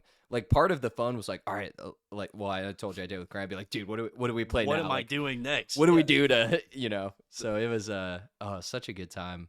No, yeah, I I love mean, that you're still doing a bunch of shows. yeah, I'm loving it. But I mean, I definitely, it's every time it's scary. Just like like what you say, you're sitting there for a second, like, okay, so I've got this song, I've got this song, like it's like working a math problem out, like hmm or like working out some kind of formula just to get to that next song, and it's like, okay, now what am I doing to go back to the other side, just over and over again. And it is amazing how much, and you've definitely been doing it long enough, and same how, like, looking back, I'm like, that was just terrible. Like, I've I would had just play random stuff, and sometimes you'd try out a song, and I'd be like, what was that Jack Harlow song, First Class? yeah, Like, it was popular, but it's just not a good club song. It's so chill. The rap part's so long. Like, I'd rather just play the original Fergie song yeah. because it's hyper, and people still know GL. Right, right. Well, I think that's where it gets me, like, sometimes, like, upset when people, like, suggest music, because I'll have, like, this nice tech house banger going, or, like, a remix of, like, Rock My Body or something that's, like, into it, like, it just a good song, and then someone's like, hey, would you mind playing Love Story? Mm. Like, by Taylor Swift? I'm like, Why is that? I That is the single most only song popular song in Knoxville, I think. I don't I understand. would play that. People would lose the Disco Yeah, Lines remix, which is the first, yeah, which is crazy because that's been out for so long, and he was not that. I don't know if no, he like stopped making music for a little bit. I didn't hear about him for years. That was the only right. song I knew. I don't get it, but they'll be like, yeah, can you play, like, well, they even like want, like, they play the original more now than the Disco Lines one. A lot of I would times. always play the Disco Lines one. That's probably a good idea. I'm probably gonna have to look into that. But I You mean, should. It'll make you feel a little a better little better than the about it. original. But I mean, they'll just come up and give you, or like, I'm playing Chris Lorenzo, and someone's like, hey, why don't we play Dixieland Delight right now? Like, oh yeah, you should become a DJ tomorrow. I mean, like, no offense to everybody Yeah. out there, Well, but there's some bad songs to play next. yeah, 100%. I mean, everyone has, different tastes and other stuff. Rocky Top was fun to play. You always got to throw that in if you're in Knoxville. I go Rocky Top back to back with Yeah by Usher. Oh, that's a great It combo. works every time. So I would do, I like to do Rocky Top to, we had this Oasis Wonderwall remix. You know Oh what I'm yeah. talking about? The one where it's like, is it the like bom bom bom bom bom bom bom bom? Tremor Wonderwall. Yeah. Yeah, yeah, yeah. I So have it that one. goes I have to that one the saved. so it starts with Wonderwall and then it Yeah. goes to that 3, 2, 1. That always got Yeah. people hype. I remember that. I used to play that one at the Hill, like, sometimes, and then I always get, like, the text from Michael, like, stop playing EDM. Really? Yeah. Oh, I would sneak that one in there. My single favorite transition that I would do a lot and people always loved is I would do Hotline Bling. And it goes, he goes, ever since I left the city, and then I would just have that and then crank that ready and just boop, boop. So Dude. ever since I left the city, That's a good one. That's a good I don't know one. if you've ever done that or did I just, I will Saturday. I think I just revealed my biggest DJ trick. I don't know. I mean, I'm sure I'm not the first person to do it, but I did love doing that. I thought that was always a fun one That one does. and super easy to do. Yeah. A lot of them, like, that's the thing, too. A lot of people, like, you'll see on TikTok, hundreds and hundreds of videos. People are, like, trying to, like, do some crazy collab, like, with 2 songs, and, like, they just, like, and they sound good sometimes, but a lot of times, like, hey, like, work on, making these two songs sound exactly the same. Like, or work on going from point A to point B instead of making point A and point B play together at the same time. Mm-hmm. And like, I feel like a lot of people miss that. Like with the mixing, a lot is like it's not about getting two songs to play over top of each other. It's Yep. about going from one song to another seamlessly. I think that's what yeah, that's a good way to put it. And I don't think we did this seamlessly, but I think we would transition pretty fast, but it kind of worked. And we It does a knew, lot of times, yeah. but the biggest thing is knowing like really what to play. Because even if there's an awkward transition, if Love Story's on, everyone's going crazy. Right. Right. Like I mean, if you in that, But I agree. You don't want to hold two songs on top of each other that just aren't meshing, especially right. with lyrics at the same time. It just sounds weird. Lyrics at the same time, because people want to be able to sing along and they want to feel Mm-hmm. one song. Like good job on getting them to match the BPM, and I'm glad that you brought down your highs so that it's not overloading the ears. But what am I singing to right now? What, or I guess also at the end of the day, what's the goal? You want people to sing and dance and have a Right. good time. Probably. Maybe sometimes, let's say you're playing a night we met. Maybe your goal is being, I want my best technical skills. I want this for the people who really Right. appreciate it. And But if within your house, goal it's is, good. yeah, yeah, yeah. Yeah. But if your goal is to get people to sing and dance, how do you best do that? And that's, I think, a huge part is the song choice and knowing the songs. Because there's some songs where Right. you want the intro. Like Crank That, say you don't do Hotline Bling, but you're trying to mix that in. Like the Yeah. you at the beginning that's a huge part of the song. Right. Like whatever song's playing otherwise, I would rather just cut that, turn it off for a second, then do you, and everyone goes crazy That's where instead of trying to mesh that in. I use like a lot of songs like that to my advantage. So if I know I'm playing a Dixieland Delight or something, like I probably wouldn't go from Dixieland Delight to like you, but if I'm stuck in a song and I don't have a way out, I cut at the end of the 4 bar and then go into it or something because Mm-hmm.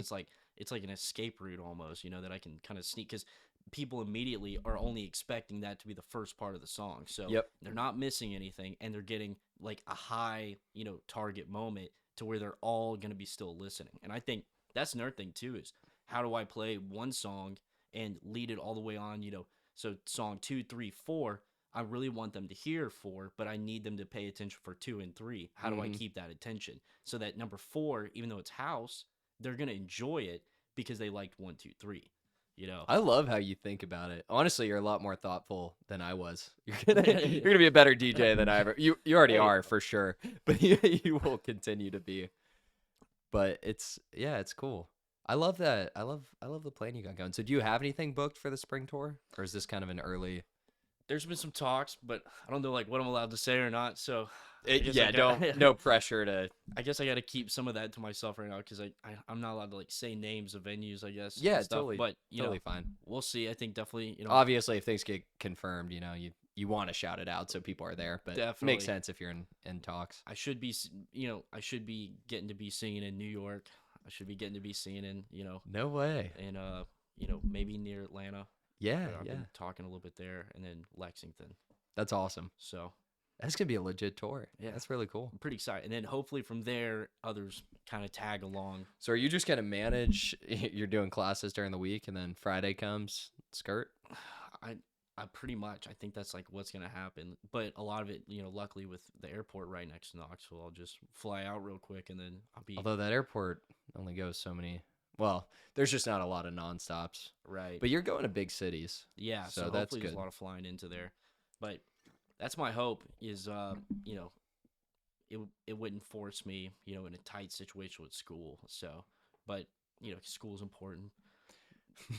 Is it? But I like music, so You got to balance. Yeah. we'll see. I mean, and hopefully too, that spring tour that could go all the way through even into the summers. So I don't know. We'll see. To finalize the schedules too, they're usually finalized by like December because Okay. everybody books for the next year by December. So then, I gotta come. I'm coming to a show. I'm That's excited. awesome. I'm gonna pick a. I want to go to like a cool city. Like that would Yeah. be really cool to see you in New York or something like that. let's just get a full bus going or something. Yeah, we'll bring both the Kylies. Yeah, yeah, for sure. For sure. That'd be fun. No, that's awesome, If I man. told them I was at Philly, they'd go, Oh, 100%. You could just say the word Philly. They'd be like, win. Mhm. I always bother him about. So I got a question for you. Philly cheesesteaks. Whiz wit or whiz without? That's what Wait, they always say. Apparently, what does that mean? they put Cheese Whiz on their Philly cheesesteaks. On top of the other cheese that they No, put, or that's like all they that's put? just all they put. Huh. And I couldn't I believe would it. try it. I mean, I bet it tastes good, I'm sure. I mean, hey, I'm gonna upset all of Philly here, but I don't think so. I think you gotta put provolone. Have you tried it though? I haven't. I agree with you. Like in my head, I'm picturing provolone, but They say I'd be open to trying it. they say Cheese Whiz is like the only way that like if it's not Cheese Whiz, then it's not That's like like a real Philly. authentic Philly. Right, but you wanna know what's crazy? So we looked into it. Cheese Whiz came out in the 1970s.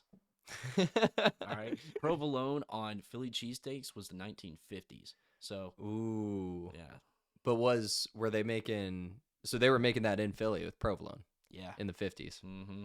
Mm. So sorry to all my Philly people out there. Is that just like a weird Philly thing to die on? Like Wawas, they'll die on the They Wawa love Hill. Wawas. They love that. Wawas. Man, this turned into a Philly podcast. I went to a Wawa one time. I was a little disappointed. I was too. Yeah, I got my usual. It felt just like a gas station. Yeah, I just got my usual, the White Monster. And I'm also, I think Buc-ee's is overrated, but it is 100% Okay. overrated. thank you. Every time I pass the one in Crossville, I'm like, I'll just hit the next pilot. I like pilot. What if we play a game here? I've never done a segment, but I got an idea now. This Okay. is inspiring me. So we can go back to back, throw out. We don't have to limit it, but we could start with either like a song, DJ, venue, or you could even say something like Buc-ee's, and we either say it's underrated, perfectly rated, or overrated. Okay. So I'll start. John Summit. Perfectly rated. I think perfectly I rated. think he's doing just fine. I mean, being the biggest DJ in the world right now, I'd probably say like right now he is the largest DJ there is. Of course, there's gonna be more and more haters every day because he keeps becoming a better DJ. So, I think perfectly rated. Mhm. He's certainly not underrated. I don't think he's overrated. I think obviously like there's fair criticisms people have. I think perfectly rated. All right, give me you start with one. let's go with.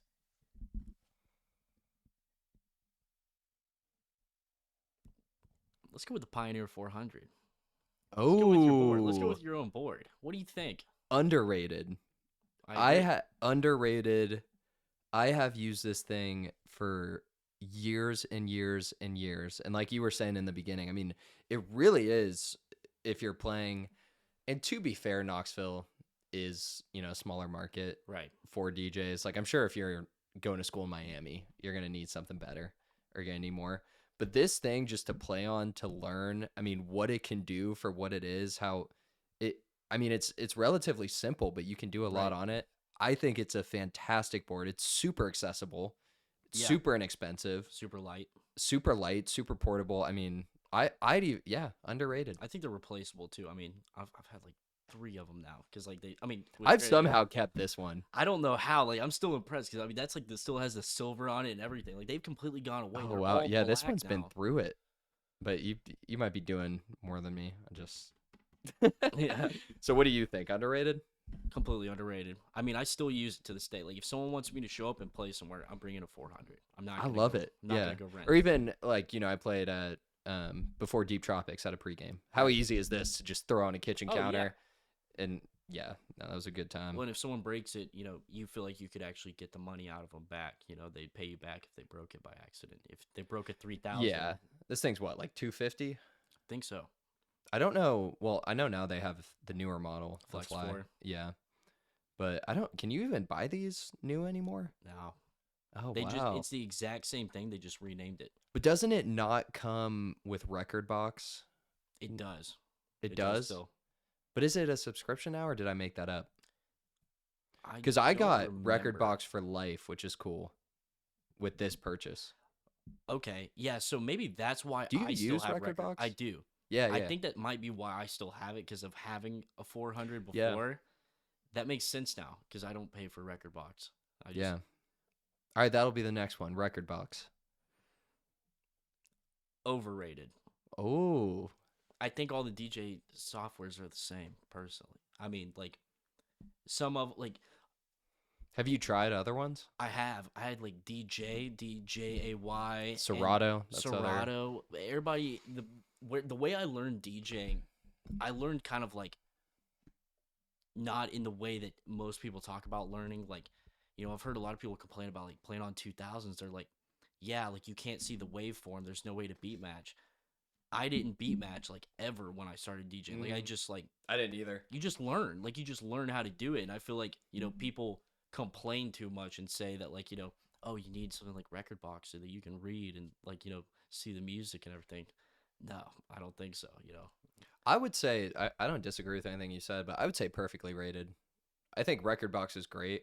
To be fair, I haven't tried other things, but it's been all I've needed. I mean, it does everything I need.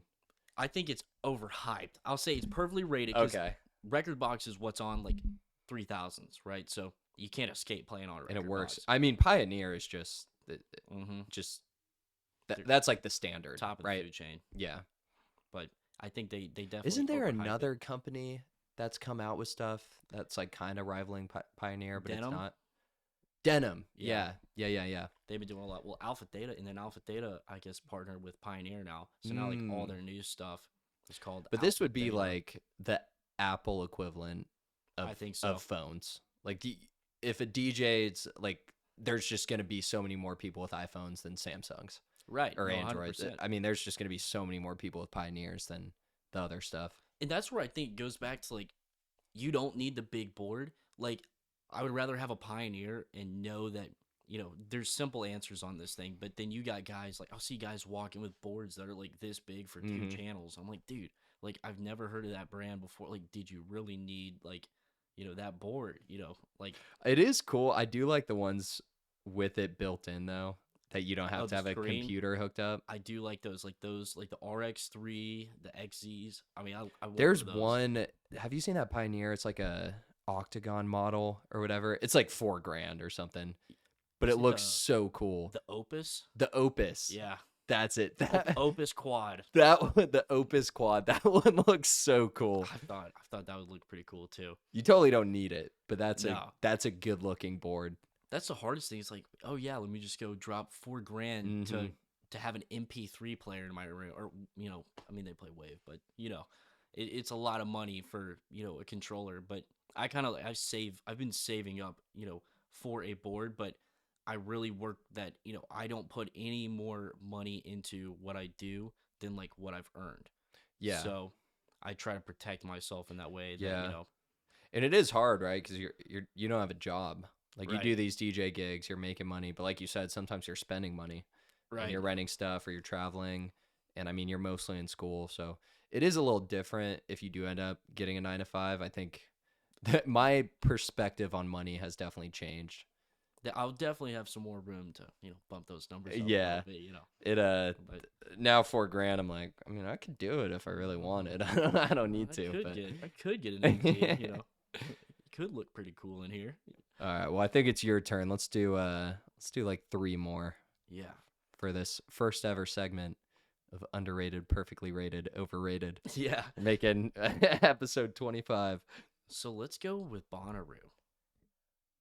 Ooh. This stumps me because I'm such a fan. I want to say underrated. I don't know if it's underrated. I don't think it's it's definitely not overrated. I'll go Right. perfectly rated. Camping does suck. That's what I've thought. I couldn't do that. Like there's no way around that. But looking back, you only remember the good times. Right. And you don't well, I mean, if you want to, you can remember how hot it was and you're sitting and it's so hot during the day, but it is, I mean, there's nothing like it. Like the people, everyone's in a great mood. People are so friendly. The venues are so cool. It's so well done. Like the diversity of artists and other stuff. I mean, it's just, it really is magical. And that was the first real festival I went to.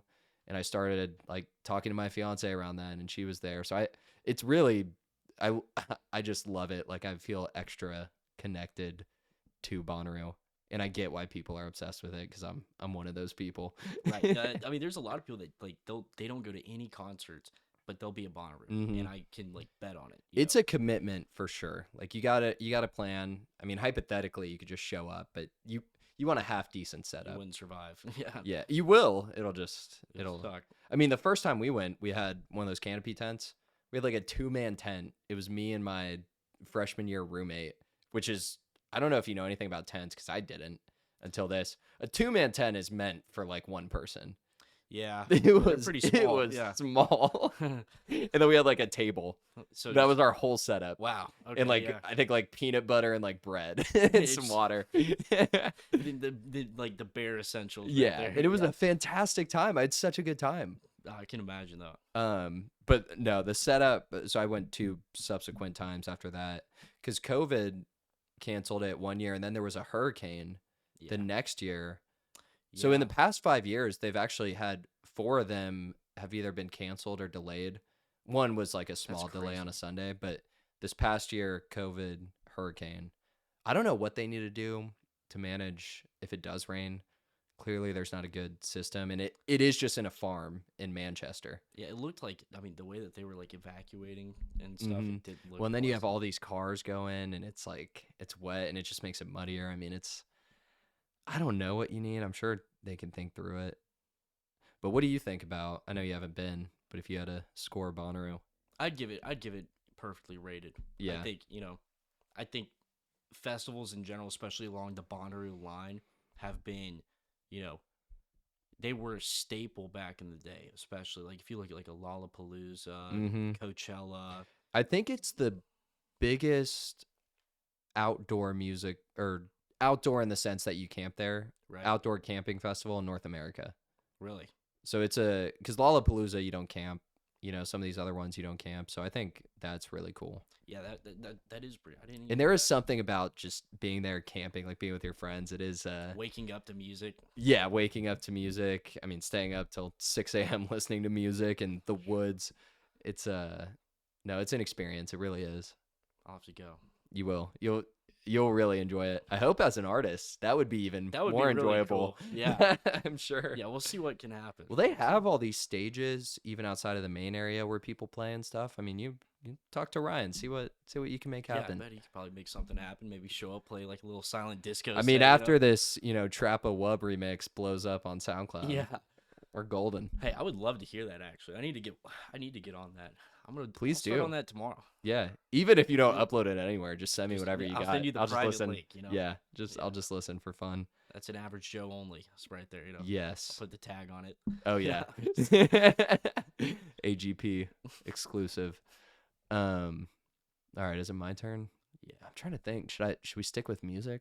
Should I switch it up? you can switch it up if you want. I kept just going at music. I feel like No, I think music's been the topic of It this, has. so we gotta stick with music. All right, you've mentioned it a few times. Afro house. Yeah. I mean, I think that there's a lot of great subgenres of house, but I think that like some genres of a house are just the way that another country displays their house, right? Like if you go look at like, you know, Mexico and the kind of house music that they like is like way different than like the kind of house music that they like in North America or Europe's kind of like they love like hard techno, but then some of them would probably walk around and still call that house in the sense, or like we would, Have you been to Europe? I haven't. Oh, you gotta go. I I would just do. know you would have the best time. I'd have a Throw you in blast. like a Amsterdam like tech club, Yeah, tech house yeah, club. just You the just be dunk, oons, dunk, oons. No, I think I'd have a blast. But I mean, Afro House, the sound of it is just like adding in these extra instruments that I think kind of just takes away from like what I like, which is like I like that synth and like that Mhm. that hit. Like I like that big like thump. I think frankly, it's kind of boring, Yeah. which is fine if that's what you're going for. Like you're just doing chores or cleaning. You just want something easy to listen to. But Jordan and I, we did a Just Jammin', the fourth one. We just did Afro House because we did it in the morning. We were making breakfast and like it's easy to transition. Super It blends well, but it just doesn't have character. yeah. It doesn't have that character. And I'm sure for some people it's great. I'm assuming you're agreeing overrated. Overrated, 100%. Yeah. Not to not. I mean, if you like it, to each their own. Yeah. I listen to music that I totally get why people don't like. Same. That's why I don't force like like a subtronics onto people and stuff. Yeah. But if they're like, I don't like John Summit, I'm like, well, you just don't like music, you know. You know what I'm saying? You know? Biggest John Summit glazers here. Yeah, I mean, I'll own it. you know, he's I think just great lyrics. He's adding on top of a beat. If you look at a lot of music too, like go look at The Weeknd, go look at Drake, go look at any of their songs. Remove the vocals. What do you have? Afro house, or like a chill house. Like Yeah. really, when you think about it, One of the Afro House songs we played was a Drake song. really, Get It okay. Together on his More Life album. Yeah, Clearly with Black Coffee. really. Yeah. Okay, I didn't even know the song, but like I just know like those are. It's just what they do. It's just an increase, decrease in the BPM, or all they're doing is just like adding an extra, percussion or some kind of instrument that's gonna either throw it off or But that's all that the music is, anyways. Is just I mean, there's no special touch to house that made house, if that makes sense. Yeah. Because Yeah. house started in the 50s. Which is so crazy. Didn't it start in Chicago? I want to say so. I mean, but they were playing it live, so that's crazy to think about. Oh too. yeah. And they had records. Like you didn't have computers. Right. They had my dad DJ'd in college and he said he just had Really? records. He would, vinyls and he'd mix and match. That's crazy to think about. Just like Mhm. putting in like a record, like trying to find the next song on it. But Yeah, you gotta like pick the right. right, there was no way to beat. Someone that. requests a song, you're like going through the folders, like, hold on, give me a, Yeah. Be like, oh, like you had to come with boxes. I couldn't do that. I show up with a USB, and that's enough for me. Yeah. I'm okay with the USB. Yeah, I agree. All right, well, let's end. You say one, we'll end the game. Okay. On this. So let's end with Joe Rogan's podcast. Ooh, that's a Right. good one. I'll just target you right here.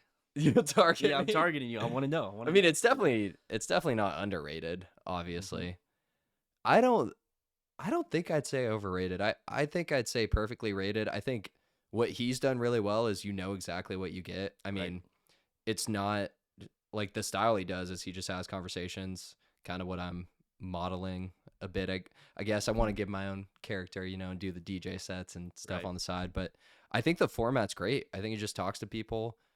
I think he just talks about what he likes to talk about and talks to people he finds interesting. Yeah. And he's done what, over 3,000 podcasts? Like there's going to be someone insane. you would be interested in. He's done everyone from Miley Cyrus to like random professors who are experts on different mushroom species, Right. to psychologists, to musicians, to comedians, his friends. So I'd say perfectly rated. What about you? I agree, but I also kind of hit me here thinking about it. Like, I mean, for you said this is your like you've had 25 so far. Like being able to see every kind of different like walk of life and like hear all these people's stories or just communicate back and forth and just like learn things. I mean, that's probably crazy with 25. I think 3,000 is insane. Oh yeah, mean, and it's really cool. I mean, yeah. it's the connections we made. Like, obviously we had been at the same places, but we haven't Right. actually sat down and talked. So it's cool Exactly. that we get to do something like this. Right. I mean, I think it's really cool opportunity. Yeah. So Awesome. Well, all right. Well, that was a good first segment of underrated, perfectly rated, overrated. I think so too. I think you gotta you tell people like We can bring it back. Yeah. Speaking of adding character, I'll start adding segments. that's a good character. That's good. That's a good one. It brings it, because then brings out their emotions. They're gonna tell you about themselves. Oh in a yeah, way. yeah. I know. I haven't done any like segments. That would be the first one, really. That's crazy. We did it. What's the story of the tattoo? Do we want more? Are we doing a sleeve? What's going on here? So I've got this is my mom's like favorite flower, so I put that on there, and then That's a good call. Yeah. You're never gonna regret that. yeah, no, and so Shout out moms. You guys shout are out moms. amazing. Shout out mom. Yeah, I mean, I Wouldn't thought- be here without them. yeah, seriously, yeah. I guess it'd be impossible without you. It'd be impossible without you, mom. So So yeah. are we thinking of more? I don't know. I mean, maybe I'll do a couple little more patchworks on it, but I'm gonna go They're kind of like a slow with Disco it. Lines vibe. Yeah, pretty much. I'm just gonna become John Summit Disco 1, those call me Disco Cole or something, you know? Except John Summit doesn't have tattoos, so maybe you'll just do half Disco Lines, half, Yeah, true. I'll be Cole Mountain or something. You know? Coal Mountain. Yeah. I'll have to change my name. Great. Here we go again. But yeah, well, I don't know. I go back and forth on tattoos. Really. Whether I love the idea sometimes, but I'm like, I don't know. We'll see. I mean, you get the first one, and then it's like, all You're right, I kind of itching like for this. the. Yeah, and then you just keep going and going and going. But everybody always says, like, oh, you're going to regret it. Nobody that has a tattoo ever tells you you're going to Well, I regret it. do have one, so I have one Oh, on my thigh, okay. Yeah, see. and I do not regret it. And I Exactly. totally get the feeling of I want Exactly. more, but I'm like, I don't know what I'd get. I don't know. We'll see. Nah, I don't know. I'll probably work, something. I want to work something in there kind of like music wise. I thought Yeah, that'd be cool, whether it's just like a note or something like that, or like, a disc. That'd be cool or something. yeah, I don't know. yeah. We'll see. I got mine in Italy, which added to it for me. That's cool. Like I thought that that came with the story, and that was an experience too. Just that was pretty crazy.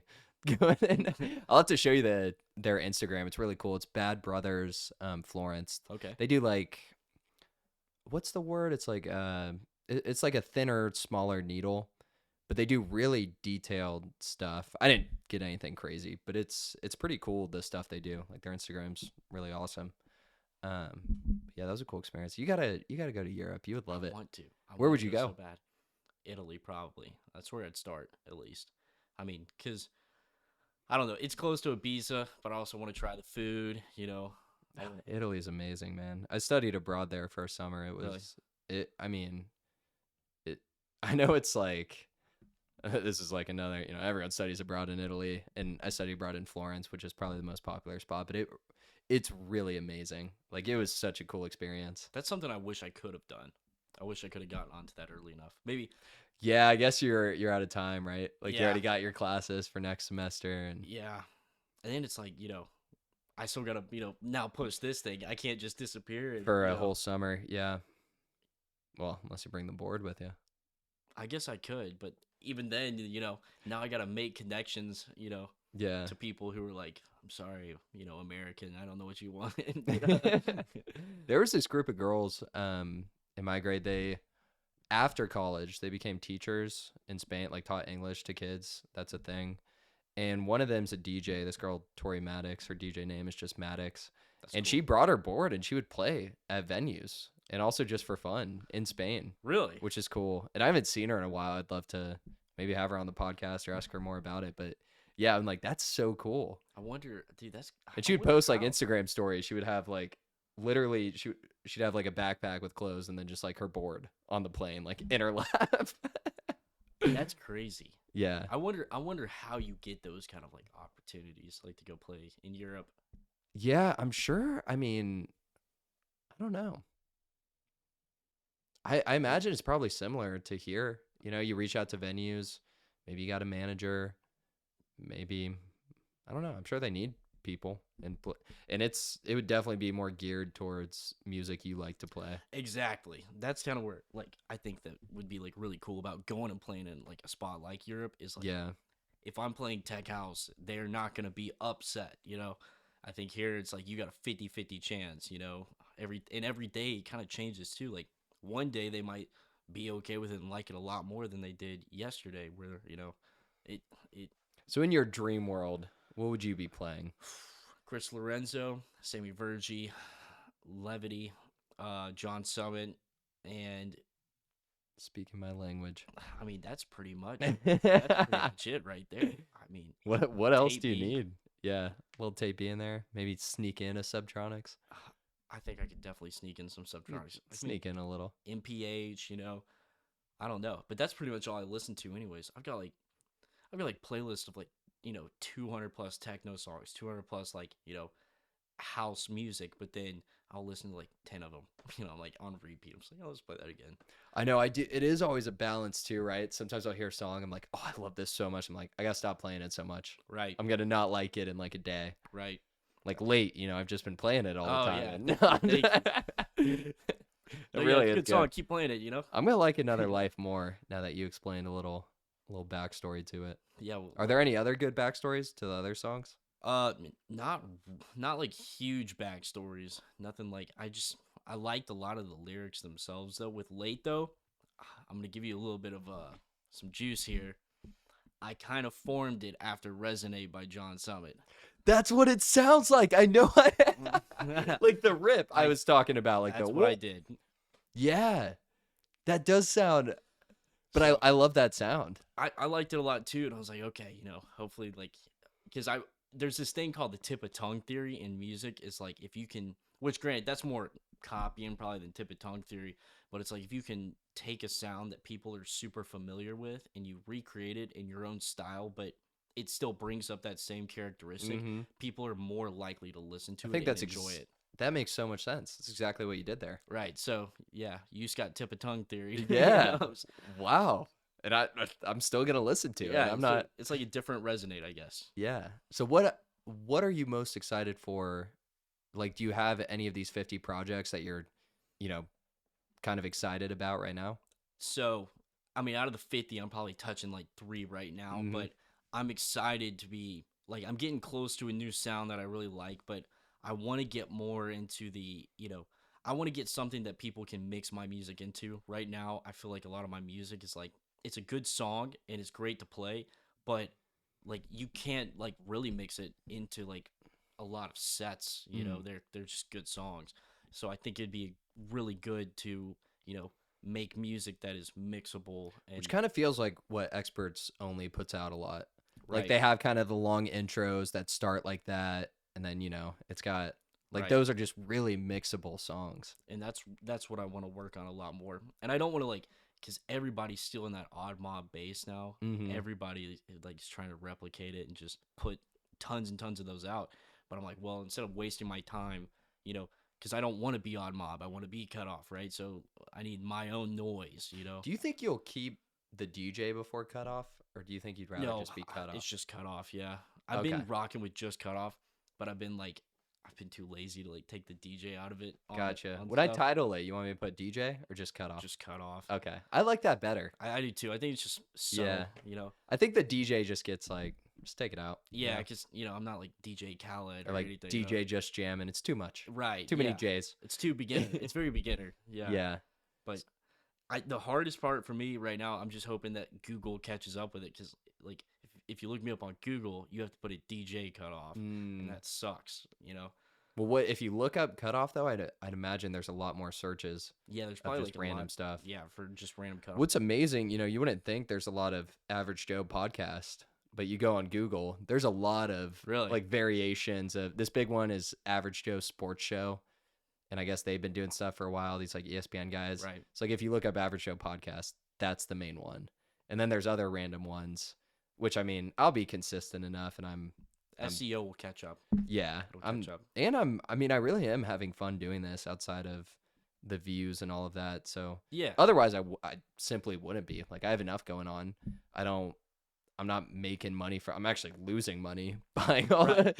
the stuff to do this. I'm, allocating time and energy, but I really am enjoying it, as it sounds like you are for your music. I mean, you couldn't even quantify how many hours you've spent between DJing, No. making music, thinking about music, It's all of it. I mean, even on the way here, like I had Spotify open on Smart Shuffle, Mhm. and I'm just like, okay, what can I play this week? And I'm just like going through songs. So like, it's in funny Spotify, now. like, I'll listen to my own podcast and then other podcasts. I'm thinking about that too. I'm like picking Right. up on, oh, that was a good question, or the way where I'm like, oh God, my mic. Why was I talking so close into the microphone? I'm Right. like, yeah, like I mean, it really like you just every day it's like just 1% better, 1% better. Yeah. Just keep pushing for it. I think the hardest part is like that feel of success is definitely hard because I mean, I'm sure you've already felt it so far, going 25 deep with the podcast is like you wake up and you're like, I feel like I haven't made progress. I feel like I haven't Mhm. made progress. And then my boys, like they'll mention like, no, dude, like you gotta remember you did this, and this. It's like I'm not looking like, I'm not trying to be a pick me, right? But it's like, oh, you're right. Like, you kind of take that step back and don't think about, the things that you did get to do. Yeah, You yeah, know, 100%. What else is really cool, and you of course get, documentation too, but it's like a time capsule. Like right, I can look back on this in 10 years and be like, that's so cool. I was having a conversation. Here's where I was in life. You'll have videos of you DJing and stuff. You're like, that's right. crazy. You'll have this podcast now. I mean, it's cool to document stuff and try things, and it really does I feel just excited about this. Right. I was super. That's where I was super excited. Uh, my Luniverse set is on YouTube. Funny enough. Oh, that's awesome. So Yeah. like, You'll have to send me after. Send me anything you want me to link. I'm happy to throw it all in the thank you. description. So, But I mean, you'll have to check out that set too. You can see 100%. what Luniverse looks like a little bit. Yeah, But yeah, like, yeah. I'm just What do glad. I look at? Is it on? Do you have a YouTube channel? Is it just It's Cutoff? it's on the photographer's thing. But if you look up Cutoff at Luniverse, Okay, it'll yeah. come up. But like, it was just kind of cool thinking like, oh, that's gonna be there. Podcast is there. Like, that's gonna be so awesome that Yeah, you got stuff on you YouTube. can show your like your family one day later on down the road, like, yeah, this is what I was doing growing up. Oh, that is a really cool thought. Well, what are you most excited about right now for DJing, all that? I think that, like, kind of like a growth in a fan base, in a sense, like, because I don't want to be famous, if that makes sense. Like, I don't want to, but I also think it'd be really awesome, like, if I could just show up and go play a festival tomorrow and it's packed out and I'm playing my music and no one knows who I am. I would be just as happy as if Mm-hmm. they all knew my name. Like, I don't care, like, if they know who I am, but I But mean, to get it packed out. right, just to pack it out. Like, I just, I think that, and then, I really just want to, like, you start out making music and you don't think, as hard about it. You're just like, okay, let me make some music. This is, pretty cool thing to do now. But then you start making it and you kind of fall into the art of it, and you're like, whoa, like, this just goes so much deeper than anything. And like, Oh yeah. you really begin, like, you know, it gets annoying though too, because when you listen to the same 4 8 bar, going, what's wrong with this, like, and learning music theory, and it's just, it overwhelms your mind. But then all the pieces connect together and you have this whole thing, and your friends are like, oh, I really like your song. It's like, thanks, man. You're like, You you know? have no idea what went into this. Right. Yeah. No, it is cool though. I mean, I think it's so good for your brain and just for yourself to challenge yourself and do that. And Right. no, that's awesome that you're excited about it and you're thinking about these things. And it, it is something you can get infinitely better at, Yeah, which is cool too. I like just connecting, like, well, and I do like when I get to connect with people, because I've noticed this even in college. Like, there's tons of these DJs who, like, they're already too cool. Like, like, they're, it's gonna sound cringe, but like, they're too cool for school. Like, I mean, like, they kind of just, like, walk off the stage real quick. Like, they don't want to talk to anybody. Like, someone says good job, like, they ignore them. It's like, Mm. dude, like, take this as an advantage that, like, shake somebody's hand and get a new friend or something. I think a lot of Yeah, people be nice. I think a lot of people miss out on that opportunity to get to just, connect with people with their art. You never know who they know. You never know, what venue their dad runs. Maybe if you just give them a fist bump that night after he told you good job, you could have had another opportunity. Yeah, and if nothing else, like why not? It's Right. just better for like you made that guy's night. It's like, yeah, fist bump the DJ or Right. you feel good. Like, thanks, man. Like I it's think it'd make DJs look better, right? Because I mean, there's like some are some kind of yeah, there's negative talk right now about, like, you hear some negative talk sometimes, like, oh, like, they just want to be a DJ, like, and they're starting to, like, rope them into this thing that, like, like, and like you said, DJs, like, they're continually getting better looking right now, and, I'm just the saying, aura. right? I where did that come from, right? Because they used to start out, looking like, Skrillex, half a shaved Yeah. head, right? But Some nerds on a computer just going crazy. right, I think with some of that is, has come some ego in the industry. So, I kind of want to be just, the good person. Keep that in check. Right. Yeah, I mean, and you see how people get there. Like you start getting treated, a little VIP. I mean, even in the hill sometimes it's cool. Like there's a big line and you walk up and you skip and you're like, yeah. But it's so easy to be nice, but it's also easy to, not be. So Yeah, true. but yeah, you can totally see how that happens. Like it's almost like a sense of power, right? Right. So I mean, the fact that you're even thinking about it and being aware of it is a good thing in the first place. Yeah, I mean, I think it's cool, like with the podcast too. Like, I was like, because I'm not even like a big artist yet, but even the opportunity to come be on a podcast, like, oh, that's a very big deal. It's really nice, Joe to ask me to do this. Yeah. I was excited. And how cool would it be in 5 years? You're blown up. My podcast is blown up. We're like, Right, dude, that's right. crazy. Or SEO not. backtracking, right? And even if we didn't at all, I'd still enjoyed this time, and I'm happy I Oh, for did this. sure. So what to shift a bit? What advice would you give to somebody who wanted to start DJing? Has never done it. And then I'll ask you about if someone want to start making music. And then but let's do someone wanted to start DJing. If you want to start DJing, like, first of all, you figure out your target audience, right? Like, who do you want to play to? And then from there, pick the kind of music that they want to hear, not what you want to hear. Because if you picked that you want to play a house party, then you need to be playing house party music. Yeah, I think it goes back. I was saying, what's the goal here?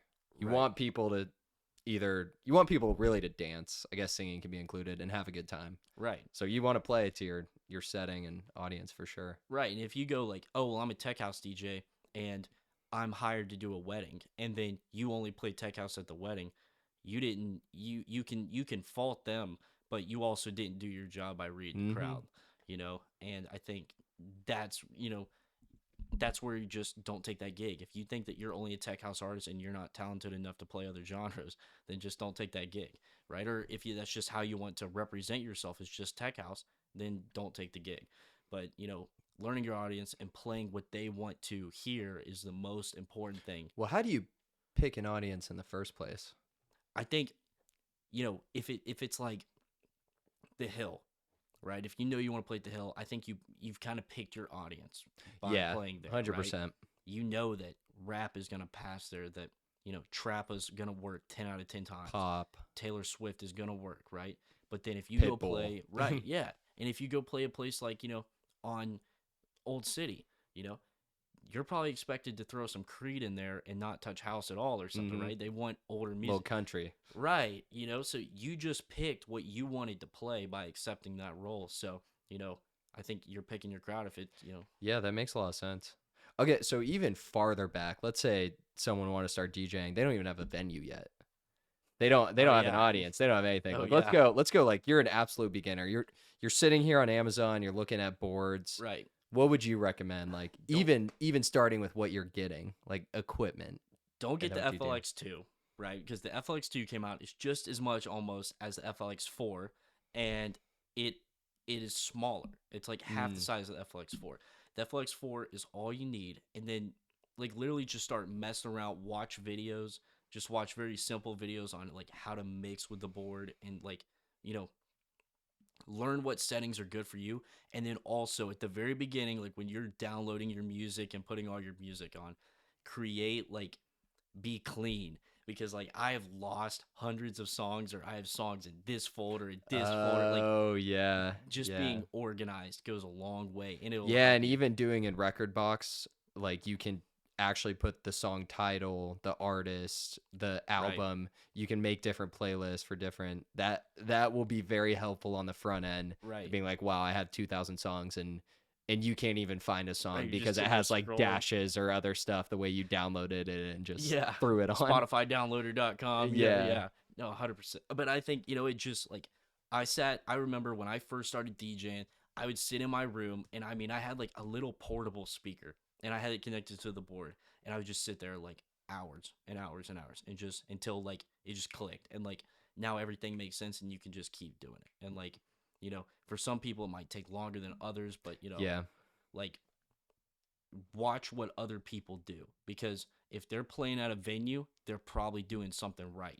Well, and I'm sure that obviously happened after I started, and I'm sure for you too. Whenever I go somewhere now, like I totally pick up on what the DJ's playing. Sometimes I know, I'm like, wow, I can't believe that song hit. Everyone's going crazy to that. Right. Or like when they mess up and you're like, whoa. Oh yeah, and no one notices. Yeah. Or my fiance, she went to Florida State, so I'd go visit her sometime. Way different scene. I mean, they have more EDM, but there's also like the songs they would go crazy to were different than stuff you would play in Knoxville. Right. And some stuff you would play in Knoxville, you'd play there. People would be like, what is this? Right. Like they have more Spanish music and other stuff because there's a lot of people, from Tampa and Miami, and it goes back to the audience thing. Well, I think also, and I'm sure you would agree, the the biggest part, if you just wanted to DJ, your goal was, let's say you want to play for fun, even with friends or for your fraternity or at like a college bar. I mean, the song choice is way bigger than anything else. 100%. Like, I don't know I think you also need to know the song.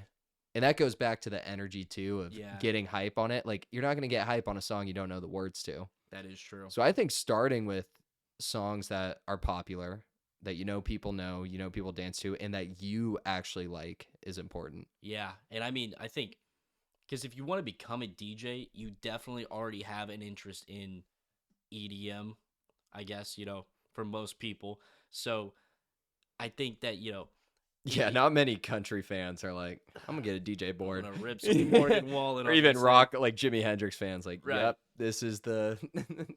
Right, but I think, like you got to recognize though at different ages as DJs too, you're going to be able to catch on to things. I think for the older audience, it's definitely harder to like learn how to become a DJ Mm. because you're not surrounded by those things all the time.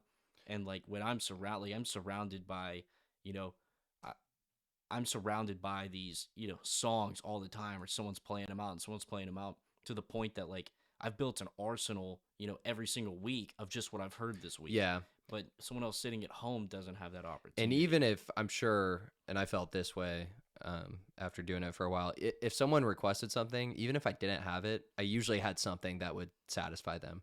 Right. Whether it was the same artist or a similar song, like you just kind of build up. But it was interesting. Sometimes we'd go play and I'd get like 5 requests for a new song that I didn't even know of. I'm like, Right. what? Yeah. Like, where'd that come from? Make sure to have that next time. Like, what was that Lil Uzi song that Just want to rock. Just Want to Rock? Mm-hmm. I remember I heard that song. I was like, this isn't good at all when I first heard it. It went crazy. Finally, after I think we had like 2 hill sets that so many people asked, I'm like, whatever, dude. I'm just going to download it. And then I played it. Everyone's like, ta, ta, ta. I'm like, You will whoa. not believe it. Guess what's going on off? It still going to this day is Mo Bamba. Crazy. Oh, I feel like that goes in cycles. It apparently it's back again, but Fiend is still going right Yeah, now. I don't like that song, do but it's not just like it's it. such a popular like. I mean, they were like they'll jump the whole night, but you put that song on, and I mean they're touching like- the ceiling. I mean, that and Love Story. Put those back to back, the whole city might explode. Serious. I'm not kidding. I mean, you can hear them screaming from the line. They're upset. Yeah. I mean, Oh, that's so funny. Yeah. Well, what else will we tell our beginner DJ friends? just enjoy doing it too. Like you don't have to go play a venue to, be a DJ. I mean, some of the most fun times I played have just been at friends' houses. Right. I mean, it's just Like a before great- Deep Tropics, that was so fun. Oh, that was a blast. I could just play what I wanted to play. You hopped on for Yeah. a song or two. That It was a blast. yeah. I mean, it's just, And like the speaker went out, but it doesn't matter. We're at a house. Yeah. Someone ran and got another one from it, exactly. Like yeah. it's just low pressure. Like, it's just fun. You do DJing because you Yeah. enjoy DJing and you like music and you're creative, because it definitely takes like a lot of creativity. But if you're just DJing because you want to get girls, or you're DJing for free drinks, or Yeah. you're DJing because you want to be rich, it's probably not going to be as easy. Like No. I'll tell you right now, like so far as a DJ, I haven't gotten girls and I haven't gotten rich. So, I have got drinks though. yeah, that's about it. So I mean, maybe with time, but we'll see. The girls will come. Yeah, I guess so. Apparently, I don't know. Apparently, I just have to be from Chicago. I've been in a relationship my entire DJ career, so I've Really? been, fighting him off. No, I'm just kidding. It's not like that No, it's not. at all. It's like If anything, a girl might fake flirt with you to like try to get on stage. yeah, can I get on stage? I hear that every single time. And it's like, no, you cannot get on stage. Like, please. Yeah. I don't mind. Oh, the it. worst is sometimes you'd let someone and then they grab like 4 other people friends. they're with. I'm like, whoa. I don't mind it all the time, but when it gets like I like it. I love to be surrounded on the DJ stand. I will say. I like it with my friends. I like it with my friends, and I like I'll throw some randoms up there just because I'm like. Whatever. Well, I think I was saying sometimes you see someone going crazy in the Right. crowd. Like I remember when we first played, there's this one dude in the crowd who every time we played rap, he would just go crazy. I'm Really? like, dude, get up here, and he'd be like getting people hype, singing all the words like that. That's what I want. Yeah, I don't want someone up there just like, on their phone, checking looking their bored. phones and stuff. Yeah. Which is another criticism big DJs get. It's like the people on the Specifically booth. one in John particular. Summit Yeah. gets that. He does get that a lot. But he does. I mean, He does a good job. I may have watched some of his live sets. There's some people that do dance a lot. Yeah. I don't know. I really don't know like what the big attraction is with like being behind the DJ booth. I don't know. Like I mean, I get it. I don't know. Like I don't get it. Like it's like a VIP experience. That You're is true. overseeing it. You're not in a packed crowd. I like being in the crowd. Me too. But like, if you gave me the option to be behind the DJ for like John Summit, I'd take it. I just feel like well, I don't get like how they're like flexing it. Like I don't know. Like they flex it like they know John Summit. You know. It's Yeah. Like they're trying to like get as close to him as possible. Like trying to get a selfie with him. Like like they're forcing this thing. Like like, oh, I know John Summit now. It's like, no, dude, you just got let into the bar. Like, or Because you're hot. Yeah, you got let in because you're hot. Yeah, I mean, that's just a thing, though, right? People like take photos of stuff, and You people know what like I mean. VIP. Like, it's Yeah, just, no, like, I know exactly there's what just you like mean. this weird feeling that you get, like, especially like as Well, a I DJ, think you that's see it. what actually would be hard for someone like John Summit is how do you, and I'm sure he does, like you have your group, but then all these other people, like they just kind of want to use you to be up there, Right, or be on exactly. the, like, I don't know, that would feel, I think you're thinking about it from like a DJ stance. Yeah, I think more so that I am a little bit. Like, Which would be, you kind of feel weird about it. You're like, all right, I don't even know you. Why are you like why taking are all you these trying to become pictures? friends? Yeah. Yeah, I don't know. I don't get it. But it's also crazy, these big DJs, their travel schedule. I heard y'all talking about that a little bit. Yeah, because I mean, it is, not to go back to John Summit, or James Hype, I think, posted Yeah, let's something do too. James Hype. He was like, in 1 week, he went from like London to Ibiza to like Vegas to like back to London or yeah, I mean, it was just something insane. He was like, yeah, I've slept like 8 hours this week. I'm like, it's crazy. What?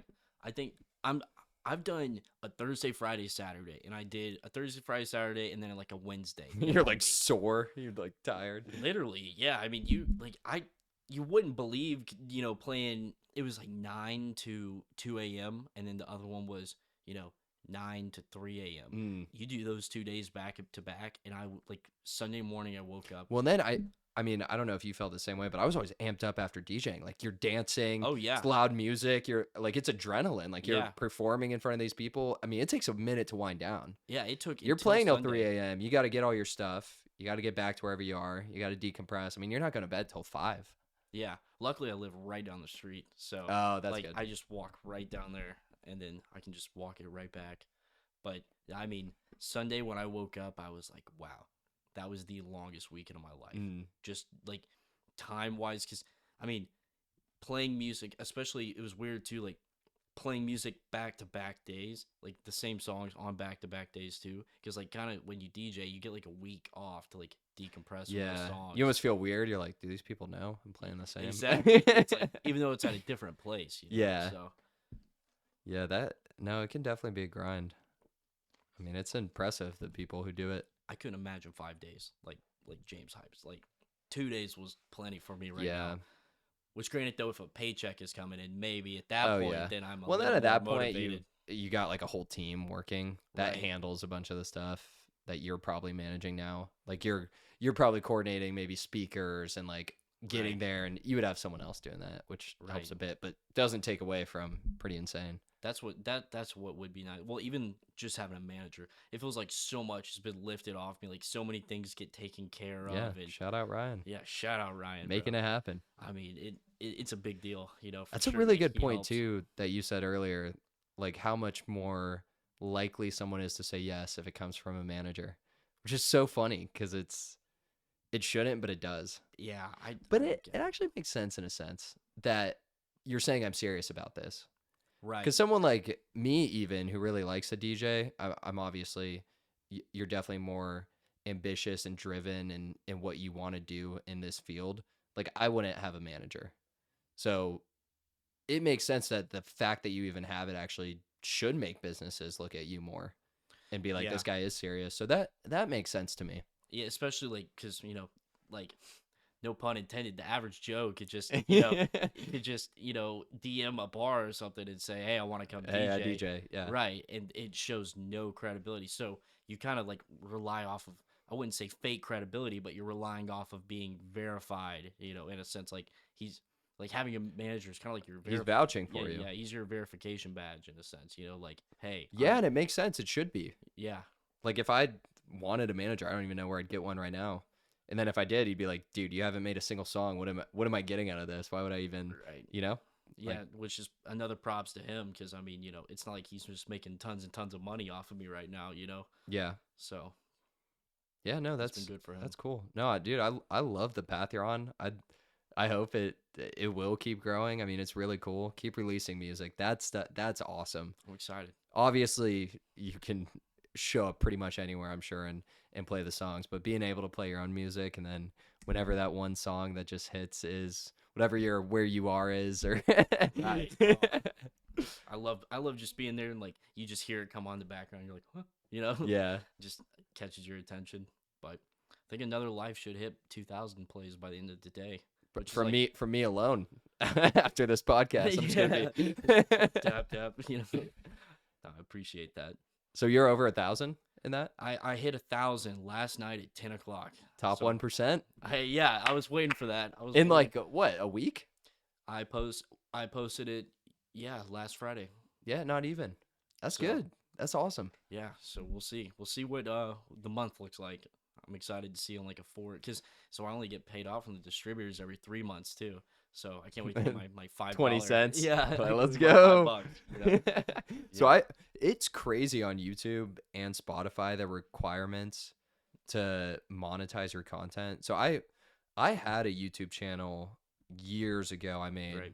like 40 plus million views, 30 plus thousand subscribers. Wow. It was all football highlights. So I didn't get any money. It was all copyrighted. But I remember when I made that channel, you could monetize it that day. Like there was no requirements on subscribers, views, anything. Now for Spotify, I think you need to have in like a 30-day period, like 1,000 different people listening to your podcast and like 100 or maybe it's 1,000 hours too. It's a pretty big requirement. Right. And then YouTube's the same way. You need like 500 subscribers and Watch hours. it's like 1 million hours of shorts or, 5,000, whatever it is. I'm probably messing up the numbers, but it's pretty significant when before you could just start out and monetize off the bat. I wish they'd monetize off the bat because I think it's kind of Can weird you that for songs? So you're already monetizing? I'm already making money by them listening, but like I said, 0.005.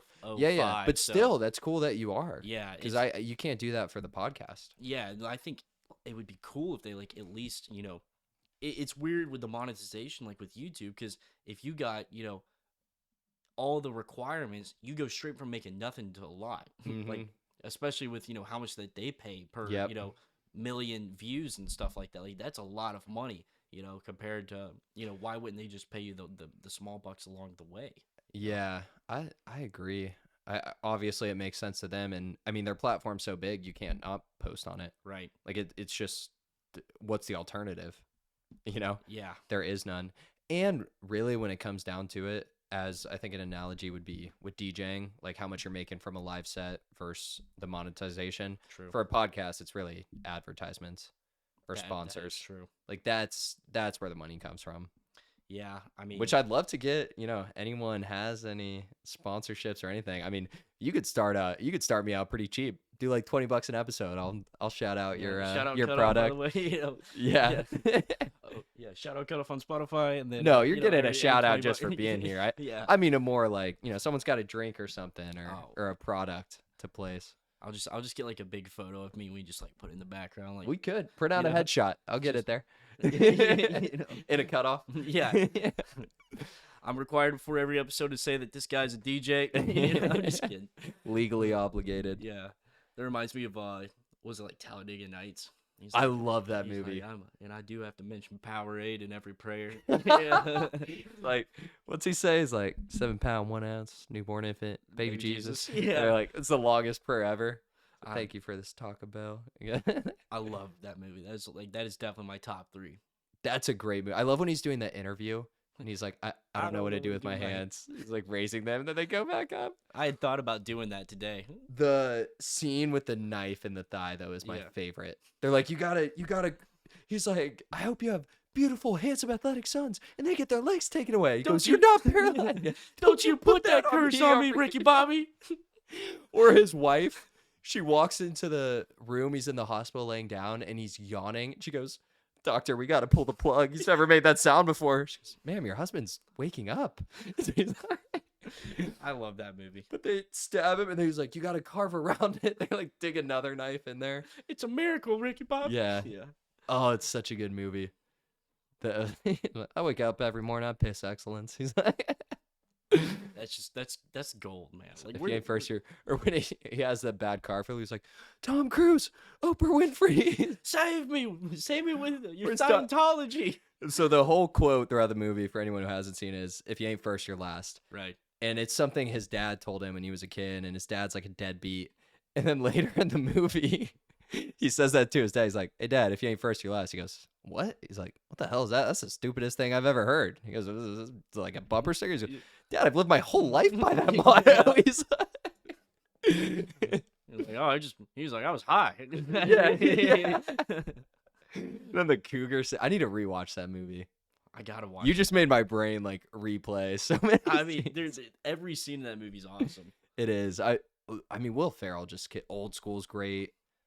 I know he's not in Wedding Crashers, but Wedding Crashers, Hangover, Step Brothers, like that. Those movies, They built my childhood. I know. What else has been like that recently? I can't think of Nothing. anything. I don't think anything. Oh, those are so good. Deadpool, I guess. Yeah, but it's like a different vibe. Yeah, that's a different thing. It's not like just a comedy. That's like with Yeah. the I don't know. no, Talladega Nights that's a good one. That's a classic. Well, anything else you want to cover? I know you were been thinking about this, listening on the way. Anything else you got? Anything else? I mean, I'm open. Guess how long we've been going now? 2 hours and 30 minutes. 2:35. You are by far the most accurate guesser of I time. can feel the time, man. You don't have a watch or anything, do you? No, yeah. You- I'm just measuring it in songs played that I would have. I'm just kidding. yeah, Like, you're in case like, that I'm like, oh, by now I would have. you're like thinking, no, I mean, I think we can wrap up. I feel good. We got 2.5 hours, or we could push it to 3 if we're feeling crazy. I could talk for Talladega Nights for another 30 minutes, but I don't know if you got to get back or I think I got to get back to Knoxville. you're driving back to Yeah. Knoxville tonight. Yeah. Oh, 'Cause brother. I got a show tomorrow. Yeah. Wait, where are you at tomorrow? So It's, Cool Beans is next Tuesday. Correct. Or yeah, and then tomorrow it's like for a formal, and then Saturday's undeclared. Awesome. Yeah, you're making things happen. I mean, yeah, Who's I'm trying- formal? It's AK Psi Is that a business fraternity. business fraternity? Yeah, Oh. a little interesting, a little different. Yeah. But Where at? it's Women's Hall of Fame was a big one. it's on Gay Street. It's like the Bromidum or the Gotcha. Bromid. I don't know what it's called, but it looks like a pretty cool venue in Old City. So I'm interested, But I'm gonna go pick up some pretty big speakers tomorrow, and worst case scenario. Where do you I'm get just gonna- them? Guitar Center? Guitar Center. That's what I would do too. Yeah, they do pretty good job. They're super nice there Yeah. too. You thought about buying your own? I have, but that's a grand in speakers, right? And Yeah. a grand in speakers with a $400 board. I'd rather get the board first, then the speakers, right? I don't know, but there's just so many moving parts. I need like so many things, but I just need that one show. Step at a time. Exactly. Christmas, I guess. I don't know. I'll wait for Santa Claus to drop me off at Yeah. XZ or something, I mean, there's some really, but then the other problem is with speakers. Most of your sets, I'm assuming, are at places that have them. Right. So Yeah. it's like only the occasion exactly that you need it. Is it worth X cost per use for right. what you're doing right now? I think the board would come way more in handy. Just like I Upgrading the know I board. say that you don't need to upgrade a board, but You're definitely at a stage where upgrading board more than enough makes sense. it's more for like a professionalism thing too. Like Yeah. when you show up with a 400, people think you just started DJing Oh yeah, no, because people like I've done some TikTok clips. People comment on that too. yeah, They're like, "This red box costs more than the board." I'm like, I mean, yeah, probably. yeah, it's like respectfully, it's like I personally think that my board, like like this board right here, that is all I need to DJ on. But you know, to continue to push to show that I'm not like this guy who just started. Because people walk up all the time like, oh, my friend's a DJ too. It's like, yeah, well, I'm the DJ here, so like I mean, you know what I mean. It's just like I understand that your friend's a DJ too, but maybe But there's there's levels. right, yeah, exactly. And I think when I show up with my 400, people are like, oh, this guy just started last week. But then you kind of throw it down, and people are like, "Okay." Yeah, I had a guy walk up to me. And also, a fair amount of people don't even notice or Yeah, care. they don't a lot of times, but Really, it's gonna be other DJs for the most part. that's what happened. The guy walked up to me. It was at Yacht Club, funny enough. He was walking. Oh yeah, that's a random. It It's was for anyone who hasn't been to yacht club in Knoxville. It's like a hallway, hmm but a bar. It was crazy. I mean, but he walked past me. He's like, "How are you doing this on a Flex 4?"